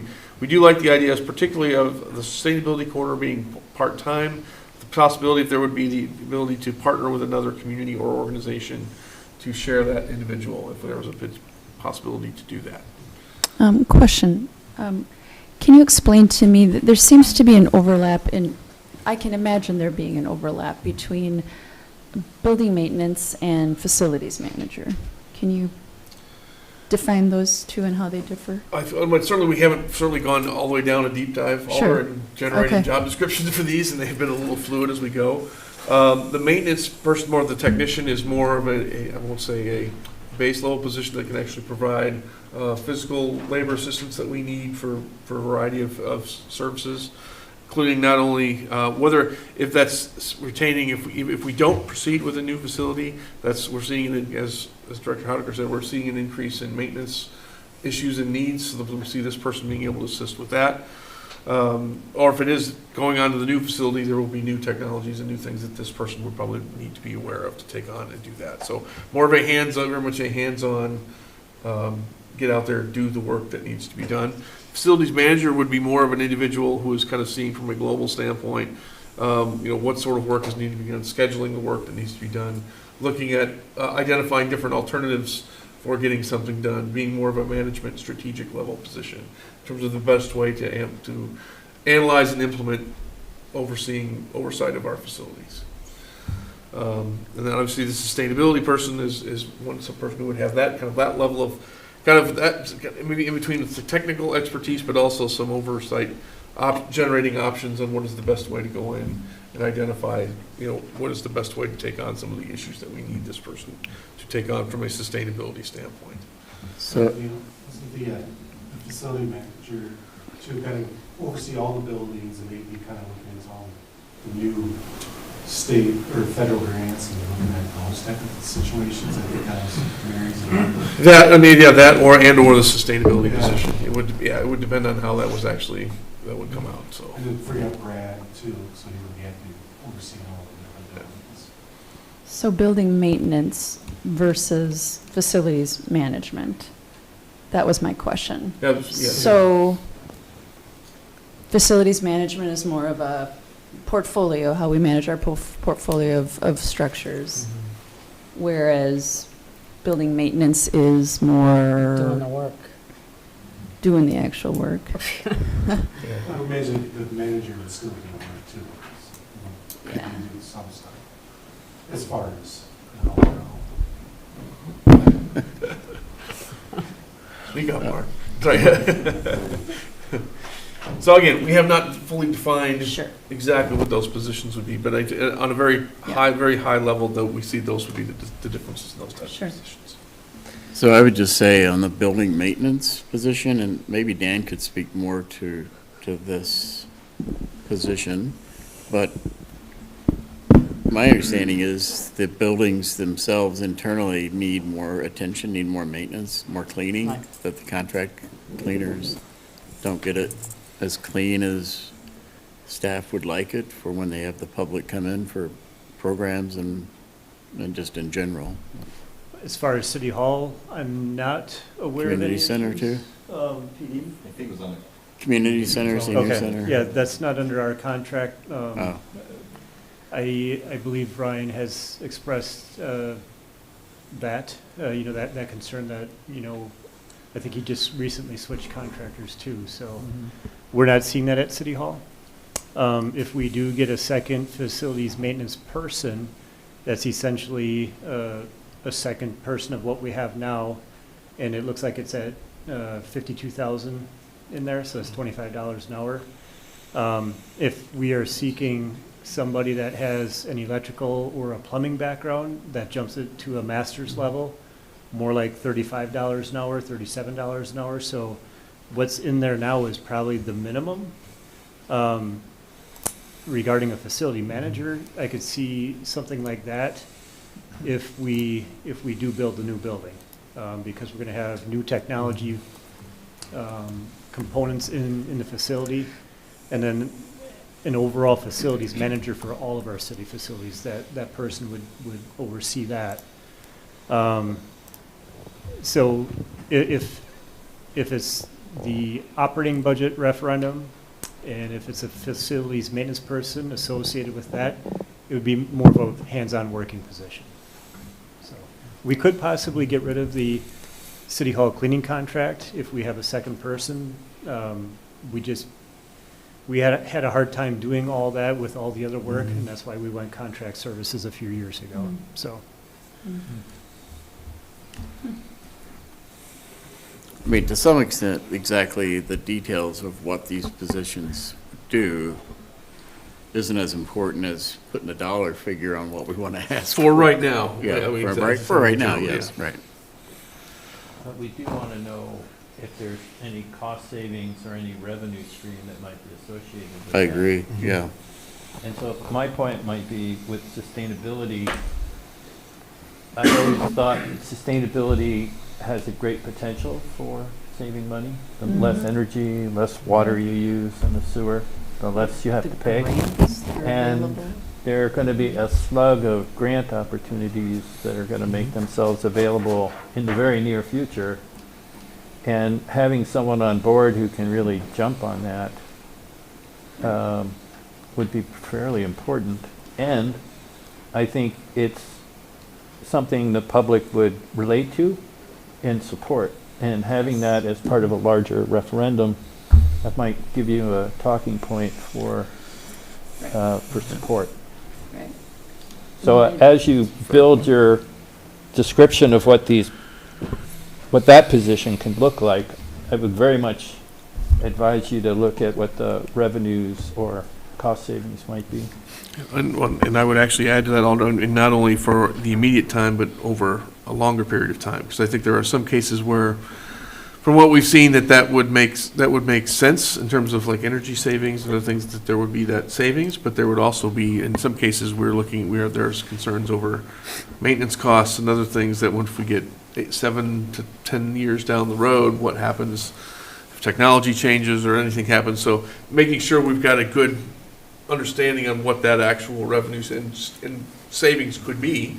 Right. And just to make sure we understand both the positives and potential drawbacks. Right. I mean, unfortunately, with dealing with the chiefs of vehicles, so we all agree that it'd be great if we could have hybrid vehicles out working on there. But right now, they're just Right. not quite where we need them to be. Right. And we know they're getting there. We know they're getting there. But And- grants Vehicles are the least of our worry. I mean, I don't think I think Yeah. you're speaking about energy, right? Energy is the big domino that you push over to get up. I mean, Absolutely. that's Well, your biggest bang for We the saw buck. with the Yeah. lighting that Yeah. director. Using that as an example of technology Yeah. in general, not quite being where we want it to be, but it could get there at some point, so. Alder Bernstein.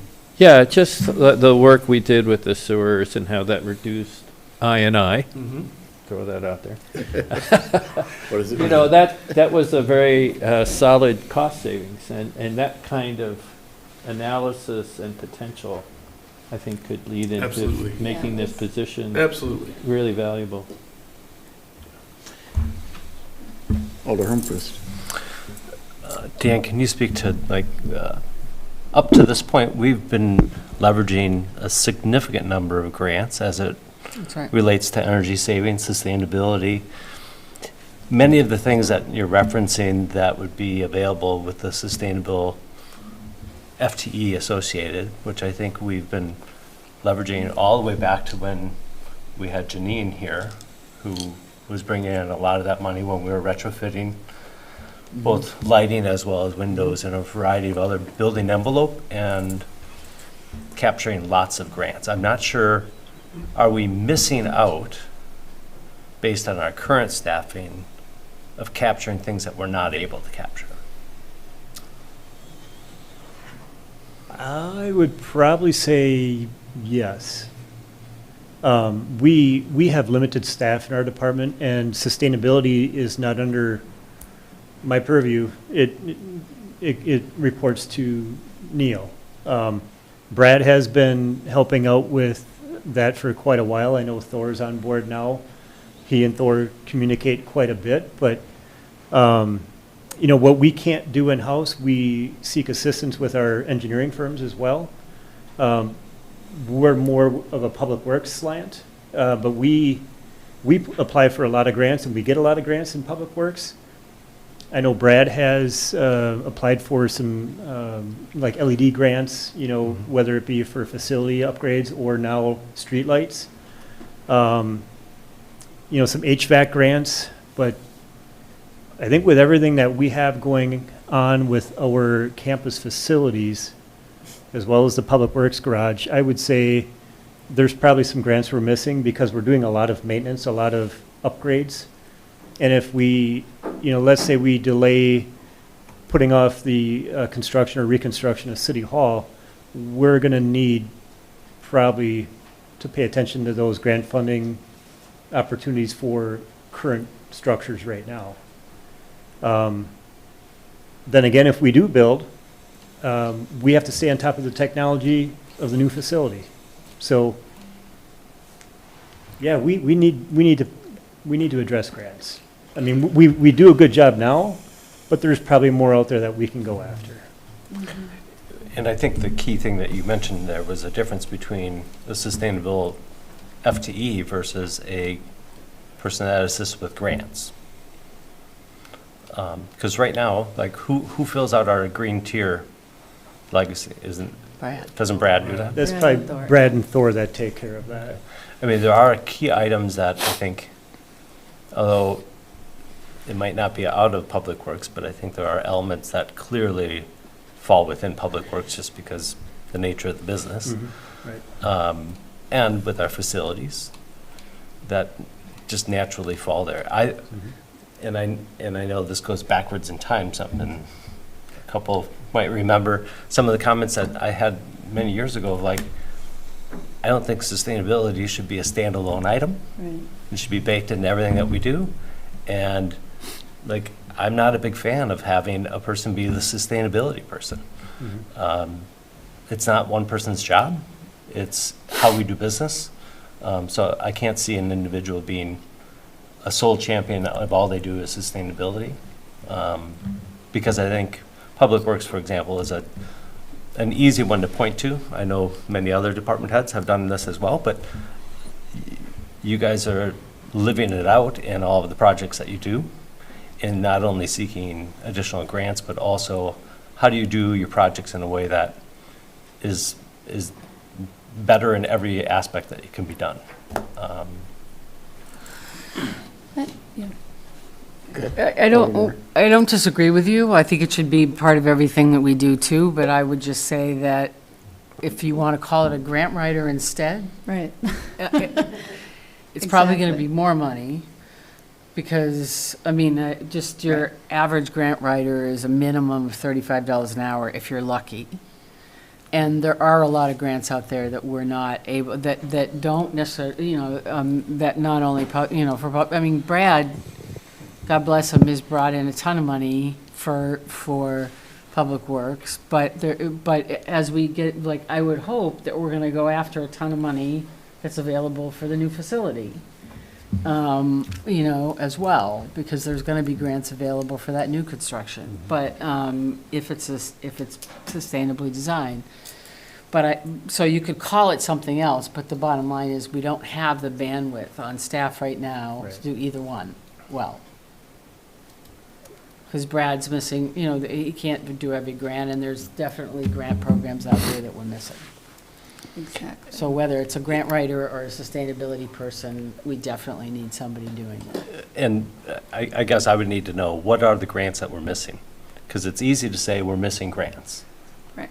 It's tough for us to say, here, if we look back at last year's money that we spent, what is it that could have been recovered in grants that we aren't getting because we're not writing and receiving these grants? Alder Holmquist, I think that's a fair question. I think this is probably one of those things that merits some research to what other communities are doing. Alder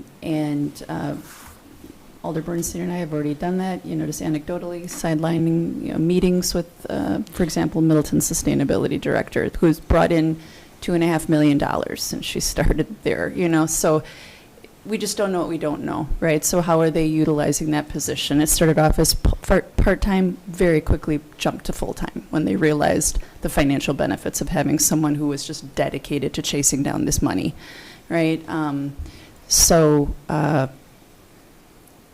happy to do more work in that area and bring that information to us. And we'd be missing stuff that we aren't doing, not what other communities have been able to gather. I think that's the key distinction.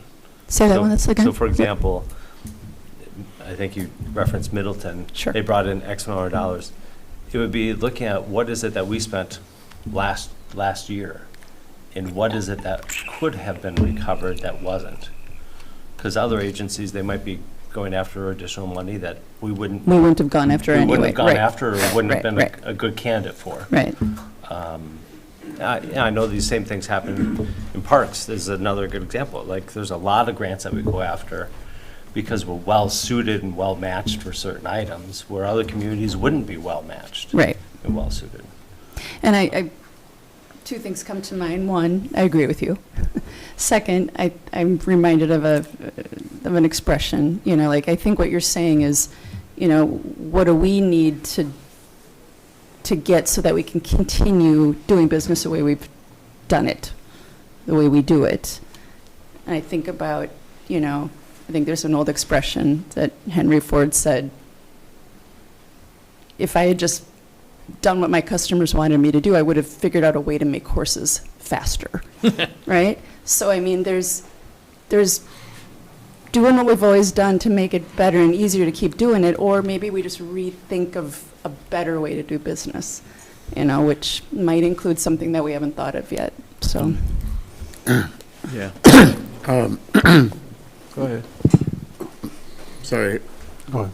Oh, I was just going to say, too, it might be appropriate for us to expand the vision into all the things we wanted to do, but we couldn't because our budget has been so tight for so long. So can this fill some of those gaps, not just what we do that we could have saved money on, but what we want to do but haven't been able to? Okay, That's so my if somebody wants to see that position moved up, then they should, I So guess, prepare a motion or let staff know in advance of the next meeting, sort of like we do with amendments. And we'll have another chance to talk about it. All the staff has been here waiting patiently, more or less anyway, pretty patiently. Do we have any questions for them? And if we don't, I would give anybody out there the opportunity who wants to speak. You don't feel obligated to, but if anything you think we haven't heard or need to hear it again, I knew it. Only if you want to. I just have a question. I'm thrilled to have the staff speak. I'm just unclear as to what our goal is tonight.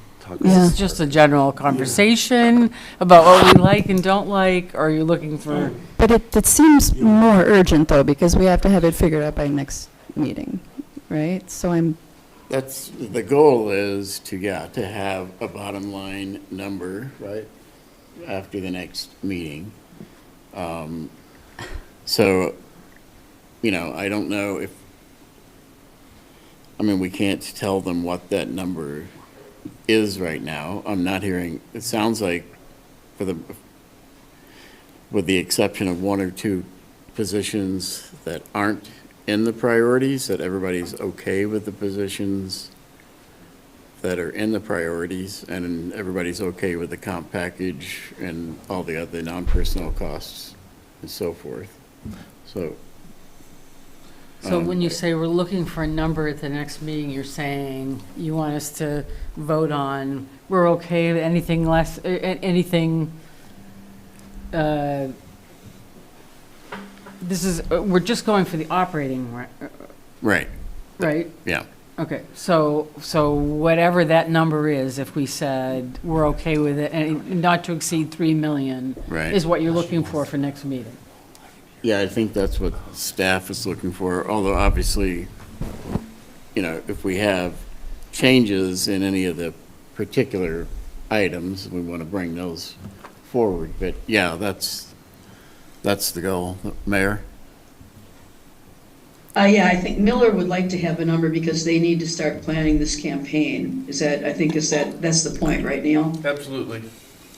Yeah, so I think, I know we're talking about extra positions we want to add on, but just keep in mind what the bottom line is there and what we think, what is reasonable to be asking of our residents in terms of tax increases.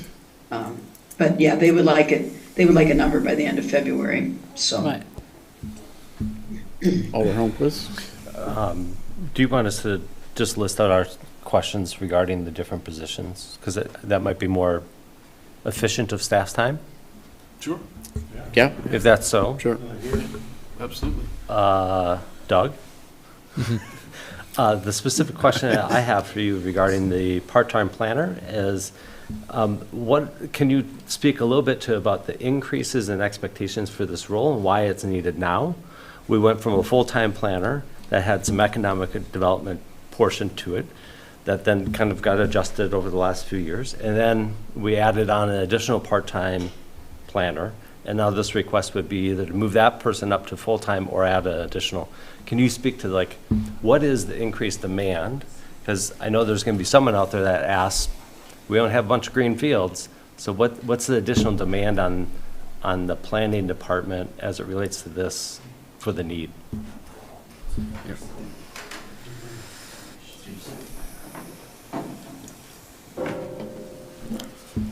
Thanks for the question. I'd be happy to answer that. I think it's a couple things. You sort of alluded to some of the evolution of the roles there. I would say from myself, sort of the increased economic development responsibilities. We're looking at sort of the creation of a couple new potential TIDs this summer, and some redevelopment that may be coming online that I think would sort of really take my focus. The comp plan as well as housing updates as well. I'd say also looking at the assistant planner position is important, and sort of the allocation of time there as well. The fact that oversees both landmarks as well as the sustainability committee. So sort of the division of time there, I would say of the 25 hours, probably 10 or 15 hours of that are sort of dedicated to planning per se, with the rest sort of being responsible for the other committees, some of the GTLC elements, some of those other items as well. So what I see this future ask being is sort of more of the general day-to-day inquiries, phone calls, emails, sort of some of the assistance that we need. Open records requests, are a huge time commitment for us. assistance with some of the building permits, some of the more administrative type items that we can do as well. So I'm sort of witnessing the department become a little bit of a bottleneck at times, for the process with building inspection and certainly with open records and sort of the public facing, just to be a little more responsive to that. So I see this. I think the simplest way to say this is sort of the additional 15 hours to take the assistant planner to full-time, but I think this could easily be sort of more of an entry-level position as well.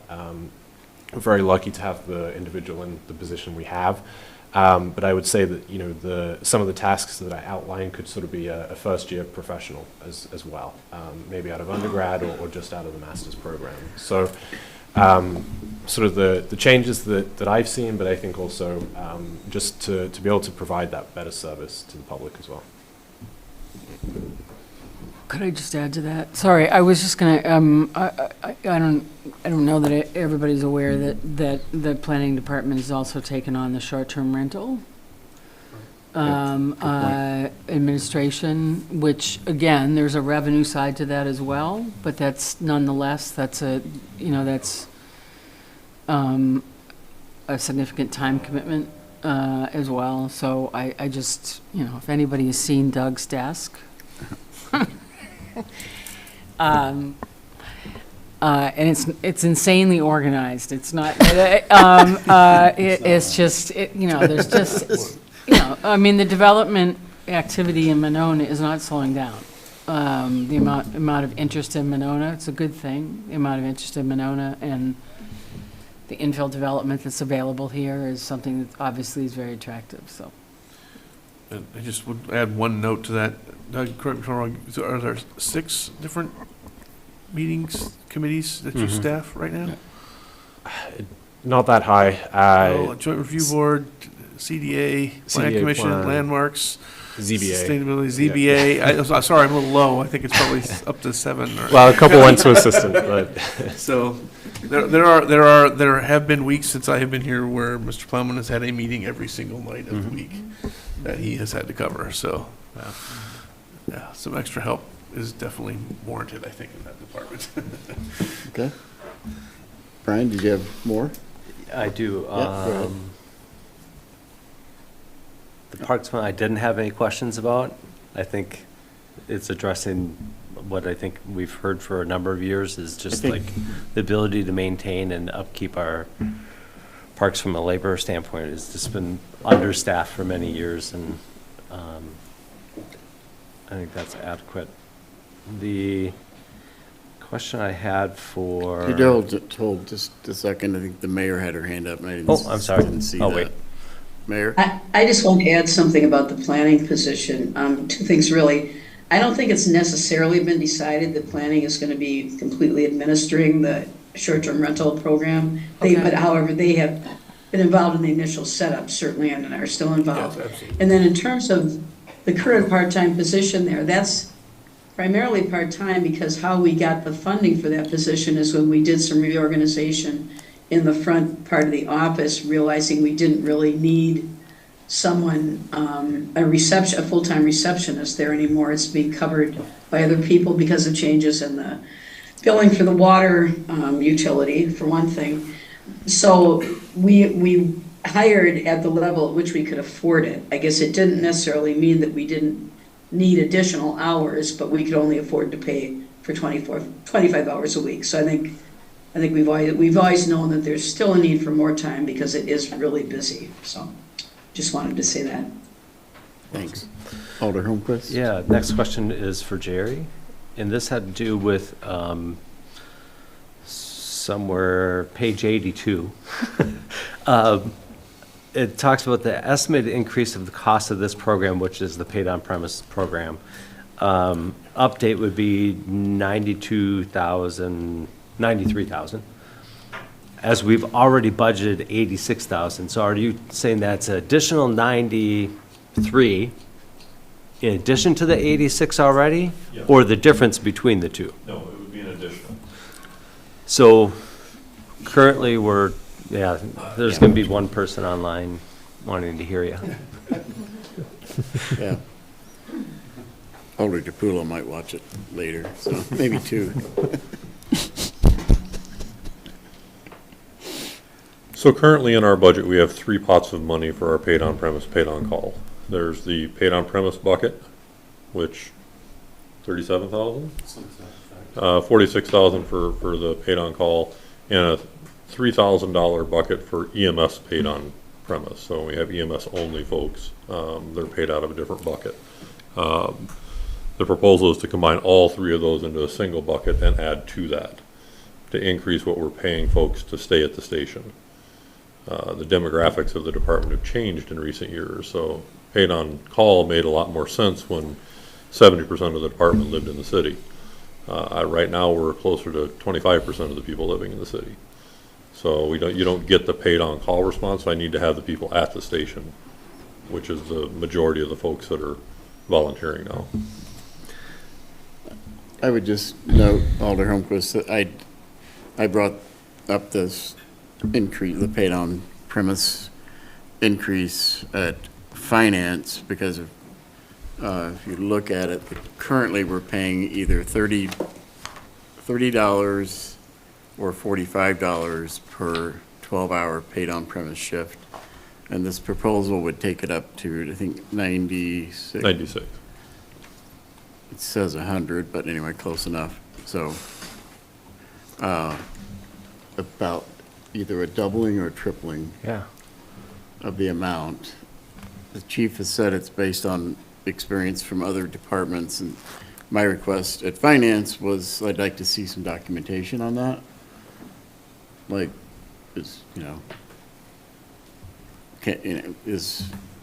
we really need to triple or double what we're paying? So, I don't know if you Yeah, want I mean, it's going from 86 up to 180. Yeah. And that's, To be fair, and I want to make sure the council's aware, for that $86,000 a year, you've gotten 9,000 hours of time and response out of your volunteers. 9,000 hours for $86,000. So, and again, this is not to be offensive, but we're paying people pennies to come run fire calls for us. And our current demographics is we are simply not getting the people to respond if they're not on the schedule. I have a real world example from tonight.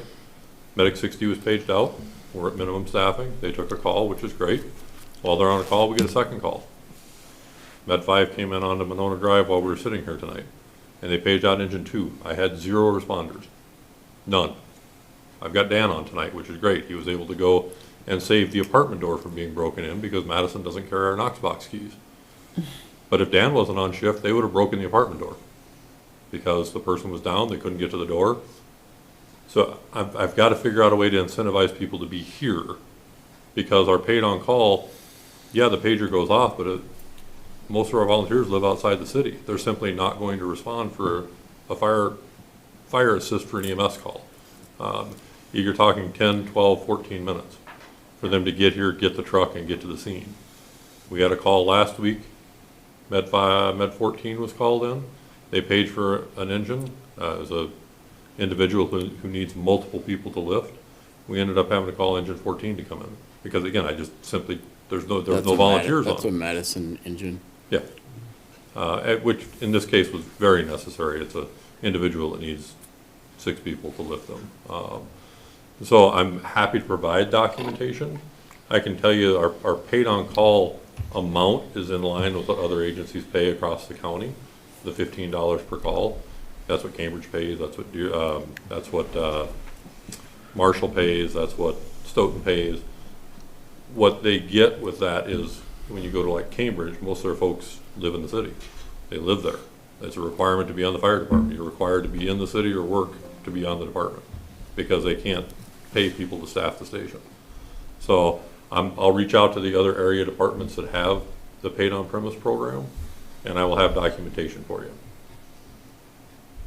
Okay. And I'm happy to adjust the amount even. Again, my goal is always to be on the low side of medium when it comes to where we're at with other agencies, where Sun Prairie is paying X, well, we're not going to pay that. I mean, we simply can't afford it. But I want to be somewhere competitive enough. We have a lot of people that want to come volunteer because of how busy the department is. But once they're trained, it's just as easy for them to drive to Sun Prairie and make X as opposed to come here. Chief, Okay. Oh, go while ahead, you- Alder Rademacher. while you're there, down toward the bottom of the document, under long-term evaluation position, 6+ years, I'm looking at something, it feels like, so I've got 3 full-time firefighters / PM, and then 12 firefighter / PM, that's not a Current typo? union employees. Yeah, I believe Mark calculated those numbers based on having the additional firefighter paramedic. So what those 2 line items are is the ability to build our career ladder for our folks, is what those dollars are. Those are estimates. Again, it's a negotiating thing. But the 12 was based on if we hired 3 more firefighter paramedics, then that's what that cost would be. I can tell you from a realistic standpoint, right now, we have 4 that would qualify to be a paramedic too. We're a fairly young department. I will take the opportunity, since you brought it up, that I would like to move that up to the priority, that dollar amount for both of those. We've done a lot of talking at the department head meetings about taking care of the staff that we have. The last 3 people that have left here full-time left because there's no opportunity here. That is a direct quote from at least the last 2. There's just no place for them to go. Nobody joins to be a firefighter medic for their entire career. There has to be some place for them to progress. And currently we have, you're either a firefighter medic or you're the chief. Those are the only positions available. So those dollars were an estimate on, or to give us the ability to negotiate with the union to build that career ladder in. So I would ask very respectfully that gets moved up to the priority list. And just to be clear, you're asking for the line with the 3 lieutenant current union employees, and then the one after that? Correct, which that dollar amount would be much smaller. Right, because we're only gonna be Yeah. at 10 instead of 12, but those are the 2 lines you're talking Yeah. about? Okay. And in return, again, I never want to come without a solution to adding money. I would, after having some long discussions with Chief Eckloff, I would be comfortable pushing that assistant chief position down into the 6-year plus, which is a $136,000 savings, I think, to get it out of the immediate referendum. Wow. He has no plans on retiring anytime soon. Wow. As it was, the implementation of that wouldn't have been until 27 at the earliest anyway, based on the way that the licensing works with the state. But I have heard no interest in retiring from Dan anytime soon. We're So installing the chain to Dan to his desk. Yeah, I don't mean to laugh, I'm laughing in a good way, you know, obviously, it's the. I am blessed to have Dan on the Yeah, department. yeah. He's, My other question was about this 3 lieutenant current union employees, salary 15,000. That's not a typo. 15,000 The wage, total. It's adding to existing. Yeah, adding to the existing wage. So the Right. way this was designed is for the firefighter paramedic 2, you would add a percentage to the wage that the firefighter paramedic makes. so this is an additional, so Yeah. this is a wage increase? Yeah. Okay. And again, those dollar amounts were just very roughly based. It's more about having the money available to negotiate with, rather than a set dollar amount. Okay, thank you. Mayor O'Connor, did you have a comment? Yeah, Jerry, I'm just wondering, I don't think I've asked you this before, what other departments have the paramedic 2 position? I'm assuming maybe Madison does, does anyone else? Madison does, and we call it that, but it could be, it's easy to call it lieutenant and captain, that sort of thing. It's more, again, it's more of a rank structure, I'll call it that. But what that paramedic does is it gains the department additional certifications. Because currently, as a firefighter medic, the only ones you're required to have is firefighter 1 and paramedic. And MPO within a year, so to be able to drive the engine. There's no requirement for them to drive the aerial. There's no requirement for them to proctor new students coming from the technical college. That's been discussed in the past. They disagree that it's part of their job description. That happened before I started. So what firefighter paramedic do, it gives us the ability to bring new students in and hopefully Monona-ize them so they come run with us when they're graduated. But it also allows us to require more from our staff. That, yeah, if you want to move to this position, you've got to get your aerial operator certificate. You do have to get your fire officer 1 certificate or your I emergency understand all instructor. that. I'm just wondering what other departments have similar positions. Most full-time Other departments than Madison. and combination departments have them, they just may call them something different. I call them firefighter paramedic 2 because that's a fairly standard in what Madison does. But again, rank structure, Fitchburg Fire is an example, they have lieutenants and captains. Verona Fire has lieutenants and captains, and they're all union members. They're not considered administration. It goes as high as battalion chief. So it's all in what the department calls it. What our job description for firefighter paramedic 2 would be is similar to what lieutenants would be in many departments. Again, And how would our lieutenants be different then? our I lieutenants assume they'd be different from most lieutenants? they would be more structured toward a captain's level rank, which gives them the ability to, we would require a fire officer 1 that allows them to operate as an OIC on the scene, basically. They would fit into our existing command structure. So currently, all of our full-time staff report directly to me. All of our officers are volunteers, so there's a disconnect. One of the trade-offs that we will have to discuss with the union is for them to get that lieutenant's rank, they have to fit into our command structure, which means they will be taking orders from a captain or an assistant chief, and not just ask me what my thoughts are on it, rather than not listening to that. So I tried to structure it to fit within our command structure. So again, we can call the ranks whatever we want. My biggest lack right now is I simply don't have, I have 1 lieutenant right now, and I have nobody else on the department that's even qualified. So the lieutenants.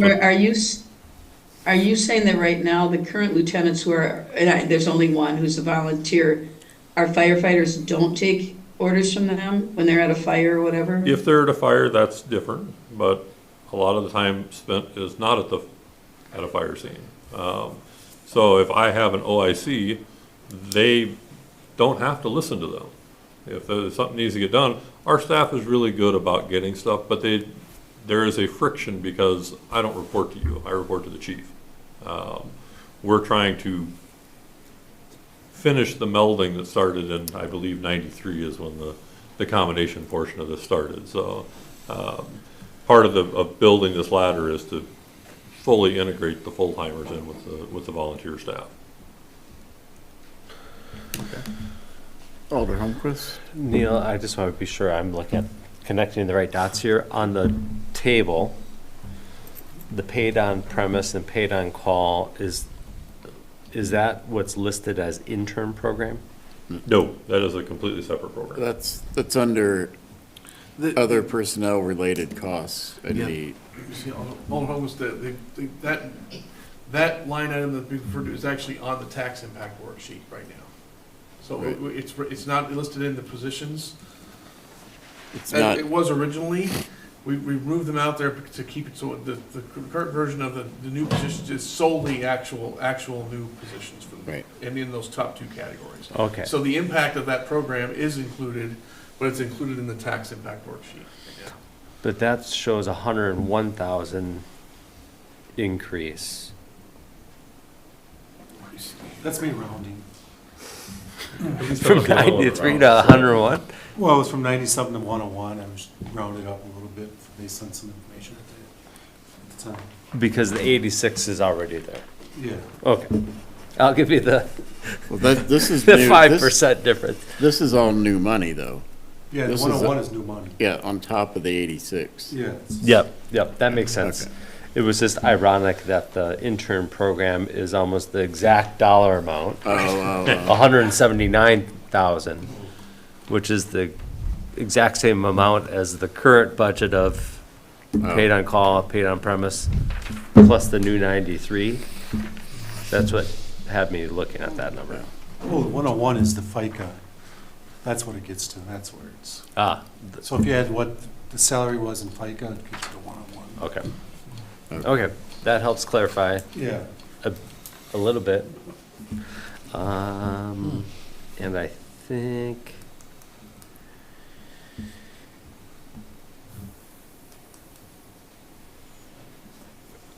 you answered my other question, that had to do with the assistant chief Yes. position. So I'll reserve that question for another day. Okay. Those are all the ones I had. Anybody else have questions for Jerry while he's up here? Okay, thanks, Jerry. Thank you. Is that the end of your list? That's the end of the list of questions based on what was Okay. provided. Yeah, I think that was helpful. So I think, does any other staff member would like to speak in relation to the new staffing requests? Okay. Then I think we've about talked this out as far as we're gonna make it tonight. I think we've got people are maybe thinking about it a little bit, Yeah. a I little bit guess- better. Rick, go ahead. What I might ask the city administrator to do is to look and see if there are ways of itemizing what grant opportunities there are for sustainability/grant writer. And if there are sufficient savings or additional funding that could be brought to bear, then if that's sufficient to convince the council to raise this in priority, we could take a look at that next time. Okay, I think that's one of the challenges we have, because right now, the only person who does is Brad, and he doesn't have the time, so Right. for him or somebody else to do it right now, it's gonna take a lot of work to dig into where to look, because a lot of it is, I know Mary kind of put that in there in the budget too, is the new, I don't know what the new federal, what's it called? I don't know. IRA? Inflation reduction. Inflation, Yeah, because yeah. that's where a lot of the new grant stuff Right. is. And we don't have somebody who has really that much time to look into it Right. right now. So that was that's one of the struggles he had to come back. I mean, maybe Brad can do it, I don't know if Brad can do it by then, but that's the biggest struggle we have is Just finding out what they are. just finding what they are and all that stuff. I know there's probably some solar stuff, but I think he would have to really spend some time. Yeah, it would certainly be, I think largely, I want to say a guess, Alder, but it would be certainly some sort of, hopefully a projection based on something in reality that we could say, a scenario of these types of programs could be, we'd have to make some assumptions, but we can certainly put something together for council to look at, absolutely. So Okay. we'll just be clear on, okay, this is where I This is threw my dart on the scratching- board. Yeah, right. Scratching the surface. Yeah, just so we at least have some idea on when we put something together, that you at least have an understanding of how we did our math. Okay, we don't know what we Yeah. don't know, but this is what we know. Yeah. Okay, I'll settle. I just have just a broad question, and some months ago, we talked about strategic planning, and a conversation, or more than a couple conversations, that I would love to start. And I'm looking at this list, and I'm wondering how the conversations we're having tonight would dovetail into conversations about strategic planning. Go ahead. Certainly, in a perfect scenario, we would have reversed these. We would have probably had that discussion, the strategic discussion first, and then came in with, it would have made certainly the prioritizing of these positions certainly considerably easier in terms of identifying how that would work. But to Alder Wood's point of earlier, this is kind of establishing at least a planning box of what we kind of think what we're going to set the goalposts on. So we can make an assumption on certain positions for planning purposes at this time. Now, assuming we would still probably be looking at some sort of strategic plan, probably maybe end of April, certainly waiting till after the election, just to make sure that we have the council that we'll be working with all on board. It was, looking at some sort of time. And when we actually get into the actual budget process, obviously this is not actually approving the positions. This is approving a list of positions and a dollar figure of what we are going to use for planning purposes, for purposes of the referendum and purposes of the capital planning that we're looking at doing going forward. So this is not actually committing to those individual positions. So there is, will still be, even if say there was a shift in priority that came out of that strategic planning session, there will still be an opportunity then to take that list and to move positions around however you would see fit. We're still going to be working with that planning number for the referendum to move forward on that number, but it will still have the ability to again, it's not approving the position itself, and it's not approving the funding for that position. So there will still be an opportunity to move, kind of reset that, and honestly Okay. revisit that on a however often basis this body would like to review those. So. That Thank answer you. your question? Yes, it does. Thank you. All right, Alder Moore? For precisely that reason, it's one of the reasons why I would not advocate for, again, breaking out of, we only need this much on this year, and we only need this much on this Just year. lump sum And it. we're only need, and we're gonna need this much this year, because priorities do change. And that, it seems to me that it's very likely that what we might need from one year to the next would change over, I mean, this is a, 6 years and beyond, or 5 years and beyond list here. So it's just, it seems to me to break it out by year, Yeah. that specifically by year, just, I mean, I understand we don't need it all at once, but it just seems to, but it, yeah. That's my point. And then I would just say, are you, again, I'm just trying to get to what our desired outcome is for tonight. Besides the feedback that we've given you and coming to the next meeting, prepared to actually act on this. Are you looking for a motion tonight as it relates to, or anything tonight as it relates to, do we do both at once, or do we do them separately? No, that's definitely not. That last question for sure is not. I think just because that's something certainly want to have a conversation with our consultant prior to doing that. In order to do that, we need to give them this information with some degree of certainty from council in terms of where you guys are at. Okay. I can tell you right now. So I think most of us could tell you right now. I think it would be suicide to do it both at once. And we don't have enough on our public safety building. All we have is a $40,000 figure with zip in terms of what that's going to buy us.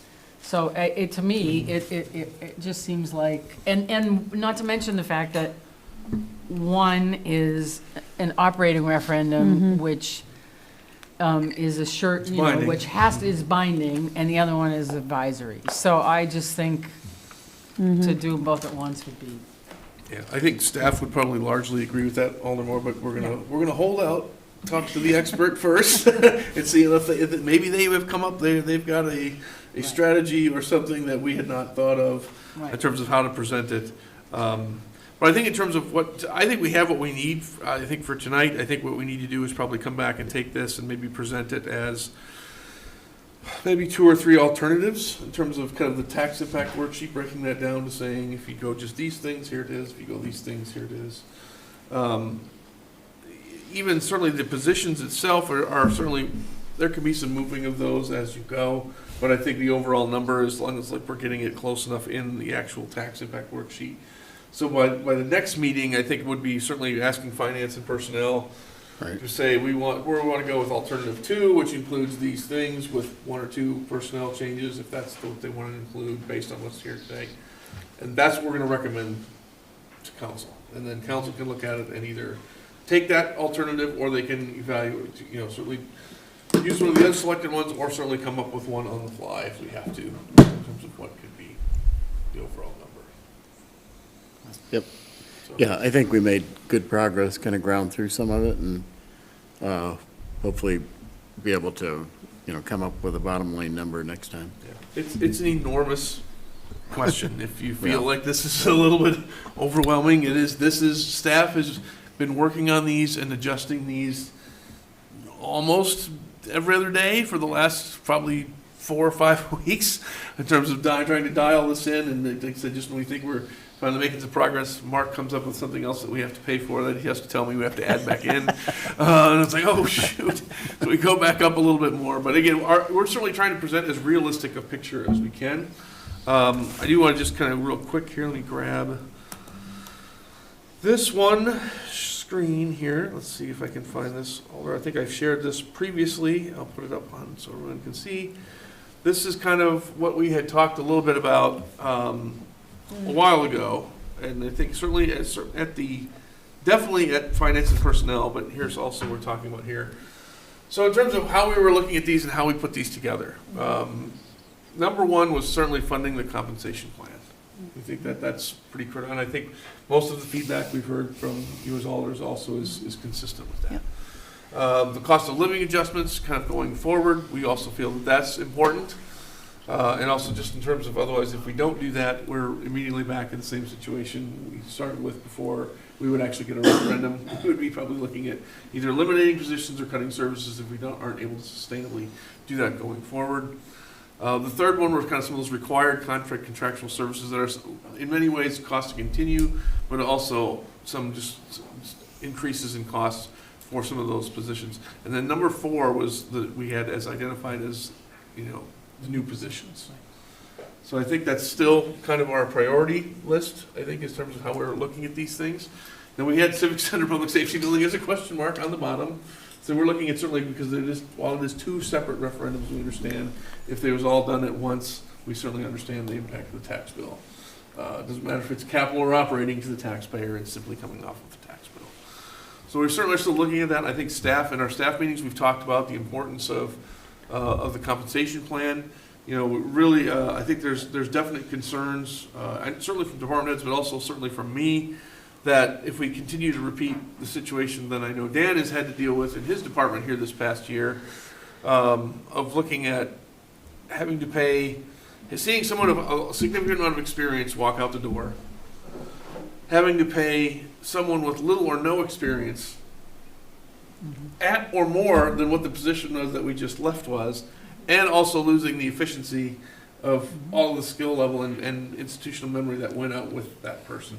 So we lose across the board when that happens. We lose experience, we lose efficiency, we increase our costs. It's not a good situation by any stretch of the imagination. So we really do feel that is important. Every time a position comes open, it becomes even more important.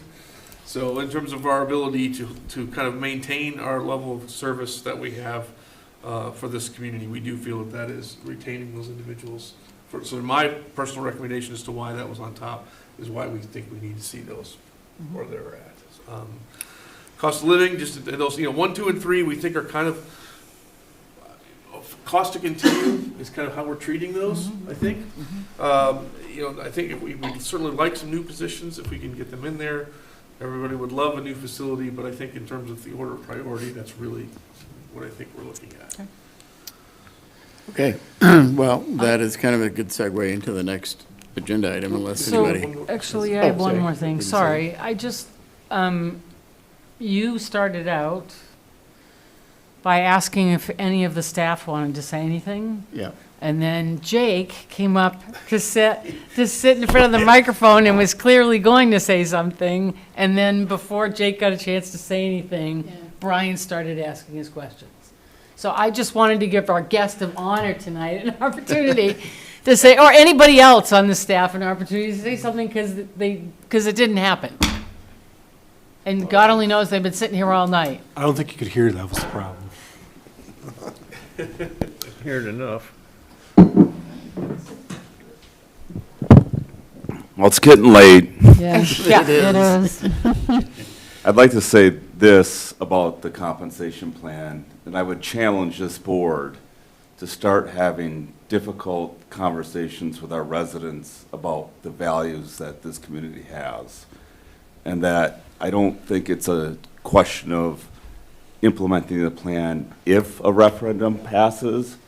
I think it's about what services are we willing to go without if a referendum fails because we have to implement this plan. you only see this group at the council meetings, but this city runs on a lot of our hourly positions, and those positions have been turning over at an alarming rate. And the cost to replace the institutional knowledge that we've had in the city is very challenging. And as a resident and a just lover of Monona and living here and hearing what the vast majority of people say that when they live here is that they enjoy the geography and all the services that we have, not only the great streets and the snow plowing and wonderful police and fire, but access to the library. And I don't ever say that I came out of my mouth saying that. Ryan's not here to. Our award-winning parks, our senior services. So we have a lot of great things, a radio station, and it's coming down to a question of wants and needs if we can't implement this plan. And I'm worried that now that we have a study, we have numbers, we have classifications, if we're not willing to act to implement that, we have a lot of employees that are waiting and hoping that this does get implemented, because it's not, I think for the most part, the people behind us that are managing teams have built up pretty great cultures within their departments. And it's not that people are wanting to leave because the culture's terrible or working here is so awful. It's money. It's just straight money. And we have to recognize that the cost of doing business has gone up across the board, across every industry, and that people have had to pay their employees in accordance to that, to keep good people. So I challenge this board to look at those conversations and not necessarily look at if a referendum passes that we can implement this as directing us to provide things that would get cut or services that wouldn't be available to our residents if a referendum fails. Thanks. I think that piece will be definitely something, that we'll need to get together as part of the information that we send out of, like, this is what's going to happen, go through the list. Yeah, because it's real. That would be my recommendation. It's no joke. That we discuss that we are implementing a compensation plan for our employees, and if we cannot pass a referendum, then these are the things that, and it may be actual positions which would contract the level of service that we can provide, and it's a very difficult discussion to have, but we have a lot of options for our residents, and some of those aren't necessarily like the basics of what we need to have as a city, but we're all accustomed to having these. And now it's time to have to write a check to pay for them. Mm-hmm. Yeah. Right. And I give you, Jake, a perfect example of that a few months ago, and I think Administrator, I told you this. A few months ago, I remember on our favorite bit of social media, next door, somebody had posted that, they were, that they had left Monona because it just had gotten too darn expensive here, right? And the taxes were ridiculous, and so they left Monona and they moved out to Cottage Grove. And so the question they were posing on Nextdoor was, I'm a new resident of Cottage Grove. Can you tell me when they pick up the leaves?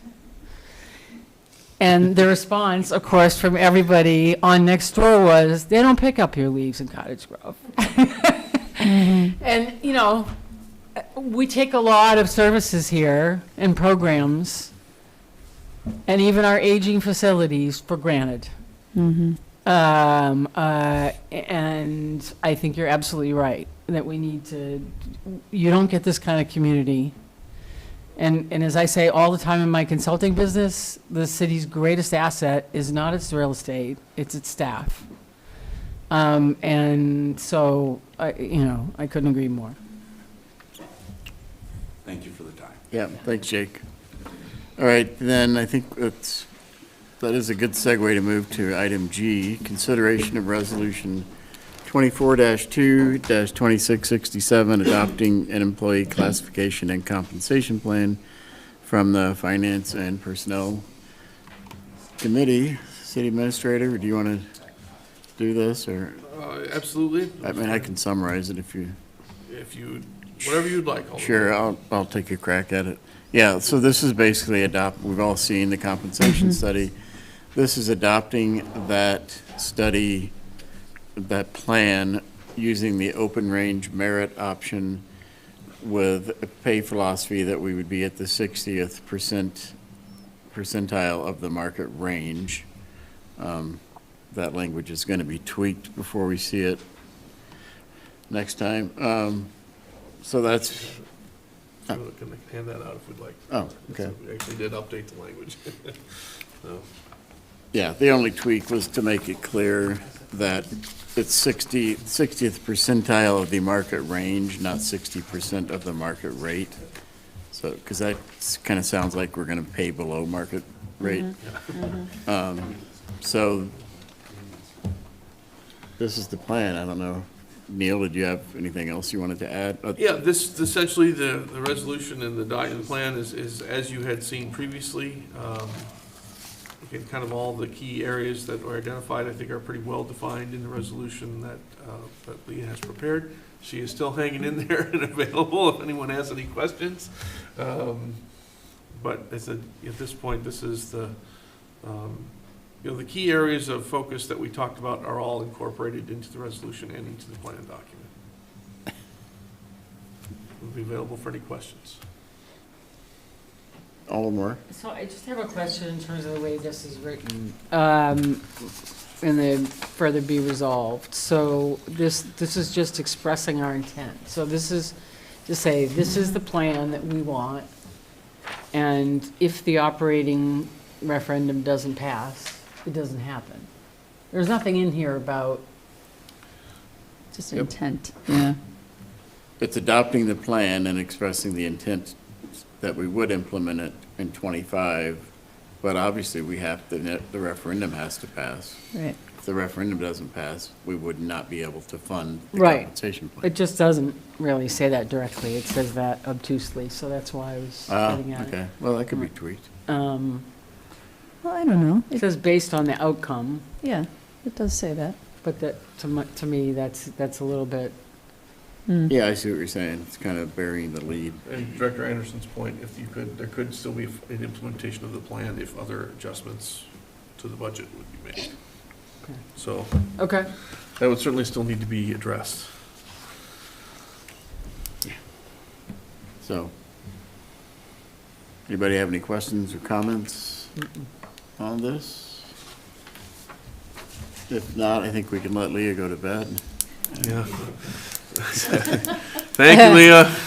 Or out partying, whatever she chooses. Yeah, all right, thank you. Okay, then, in my agenda, we'll move on to item H, reports of committees, commissions, boards, mayor, et cetera. First, updates. Thank you, staff. Thanks, guys. Thank you.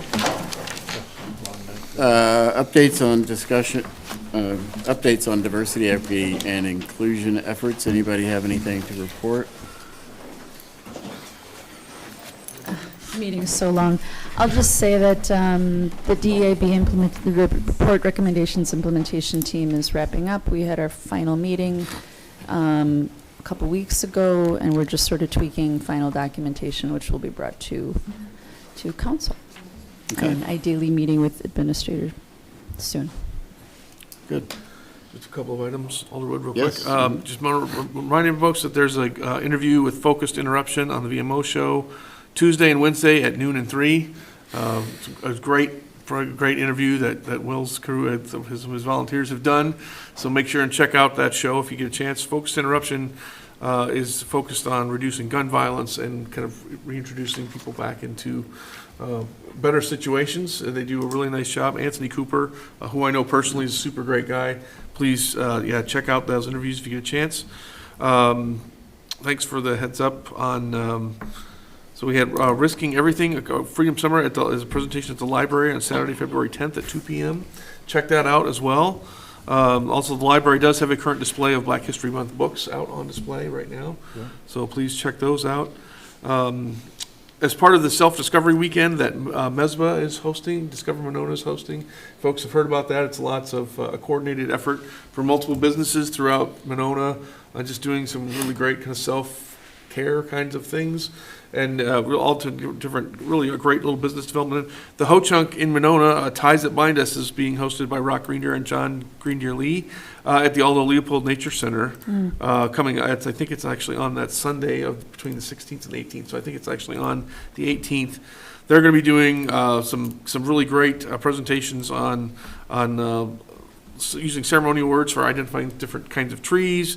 Actually looking at hiking out on the grounds that were originally farmed by the Ho Chunk, just doing some really great kind of literally on the ground educational types of things that I certainly recommend folks check out if you have time. Want to just do a quick shout out to the Boys and Girls Club, obviously, which I am selfishly a part of. Was fortunate enough to be a part of the Youth of the Year judging that they had done this year. They literally have what they call their Avid Tops program, which is essentially a college prep program for disadvantaged kids. And really just some amazing, amazing kids. So a lot of several in Madison area high schools were involved. There's La Follette, East, Verona, West, and Val Phillips Memorial High School. We had students from, they have to do an essay, an interview, a presentation to a very large room of people. These are juniors and seniors in high school who are just phenomenal. And I think this is the kind of program we want to really go out and do more and more support for, I think, in our community. We focus so much, I think, on sometimes on, especially when dealing with persons of color, on things that are bad things that are happening, or at least perceived to be happening in the community. There are some really great things happening in as well, and we need to certainly try to address those things that aren't well, but we also need to celebrate those things that are going extremely well. And let me tell you, these kids are going to rule the world one of these days. They were absolutely phenomenal. So it was Maria Scott from Val Phillips Memorial High School. She's going to be representing then Dane County now at state, who could actually possibly go on to a regional and national competition at some point. Just really, really phenomenal. Then they also had, just want to point out again, they have a pre-apprenticeship training program graduation that they just did at the end of January. So their first 12 kids graduated from their pre-apprenticeship program, and I think 2/3 of those kids had already signed up for apprenticeships because of the training that they were able to receive through this program. And so it's really, really a great. They have started their second cohort with 19 kids now, so they've already increased some of their outreach, and they're just really, really doing some great things with some great Madison area businesses in terms of getting these kids a real great shot at actually being gainfully employed right out of high school, no college debt. Maybe they're going to go back at some point. They're going to get paid to get trained at some point. It's just a really, really great program. So we're excited to see both of those happening. All right, thank you. Report, sir. Is there any update on sustainability efforts? Just a reminder that on February 15th, 5:30 p.m. at Fratelli's, the City of Monona is being featured as Sustain Dane's all-around Dane County community of focus. And now that I say it, I'm reminded that the event is already sold out. so much for that. It'll be standing room only. Could be a waiting list. Who knows? So right? who knows? Come anyway. We'll squeeze you in. Okay, thank you. Committee reports, Alder Bernstein. No, I don't have anything. I just mentioned that John Traver will be a speaker on the 18th at Historic Blooming Grove's annual meeting. So if you want to hear about the history of Woodland Park, Yeah, he'll okay. be there. Interesting. You said the 18th? 18th. Of February for... Yeah, this month. Okay. Alder Rademacher. Really quick, Landmarks meeting was, we passed this month, just not a big full agenda. Sustainability also canceled, just in exchange for work group meetings on some various projects that are in the works. Tourism met, one of our first meetings of the calendar year, and heard some really exciting stuff coming to Monona, from Aldo Leopold to Mesba. We have Sundom, Snow Snake games. We got races, just really great stuff going on that I was really proud to help make that happen. And then community media is going to be meeting this week, just looking to continue to promote some of the good stuff already going on, and get your articles into the newsletter when those requests come. So, Right, thank you. Alder Holmquist. No report. Alder Moore. No report? I'll go last. The only thing, only committee report I have is CDA last week. Did discuss in closed session, but I can tell you about the possibility of creating some new TIFs. It has to do with when we will cross over the 12% threshold for being able to create TIFs, and I won't go into it any more than that because it just gets too confusing. But it's potentially a big deal coming down the pike. Other than that, it was a good week, 2 weeks rather. Working with staff and filling in with the mayor. Appreciated the support from Neil and Leah and Mark in particular, everybody. But I'm really glad that she's back. So with that, Mayor O'Connor, do you have anything to report? I don't have anything to report. I would like to thank, both Doug, which I already did, and staff for all the time that's been put in on planning for this meeting of the compensation study and the staffing requests. There's just been a lot of work in the background that's gone into this, and I appreciate all the time you've all put in on it. So we're also planning to hopefully bring the San Damiano master plan to the council in March, where Neil's been working on the executive summary to the plan and wrapping that up. Hopefully one final meeting for the planning steering committee in February, and we're also going to be bringing it to landmarks and park board this month, just mainly to just keep them informed on what's going on. So look for that in March. And that's all I have. Thank you. All right, thank you. City Administrator? Just one reminder from the city clerk that in-person absentee voting for the February 28th primary is at City Hall from February 6th through February 16th. Wow. And office hours are 8 a.m. to 5 p.m. on weekdays. So Okay, get out there and vote. thank you. We have no appointments, so is there a motion to adjourn? So moved. second. All in favor, say aye. Aye. Aye. Any opposed? Motion carries. We're adjourned. It's the best part of the job.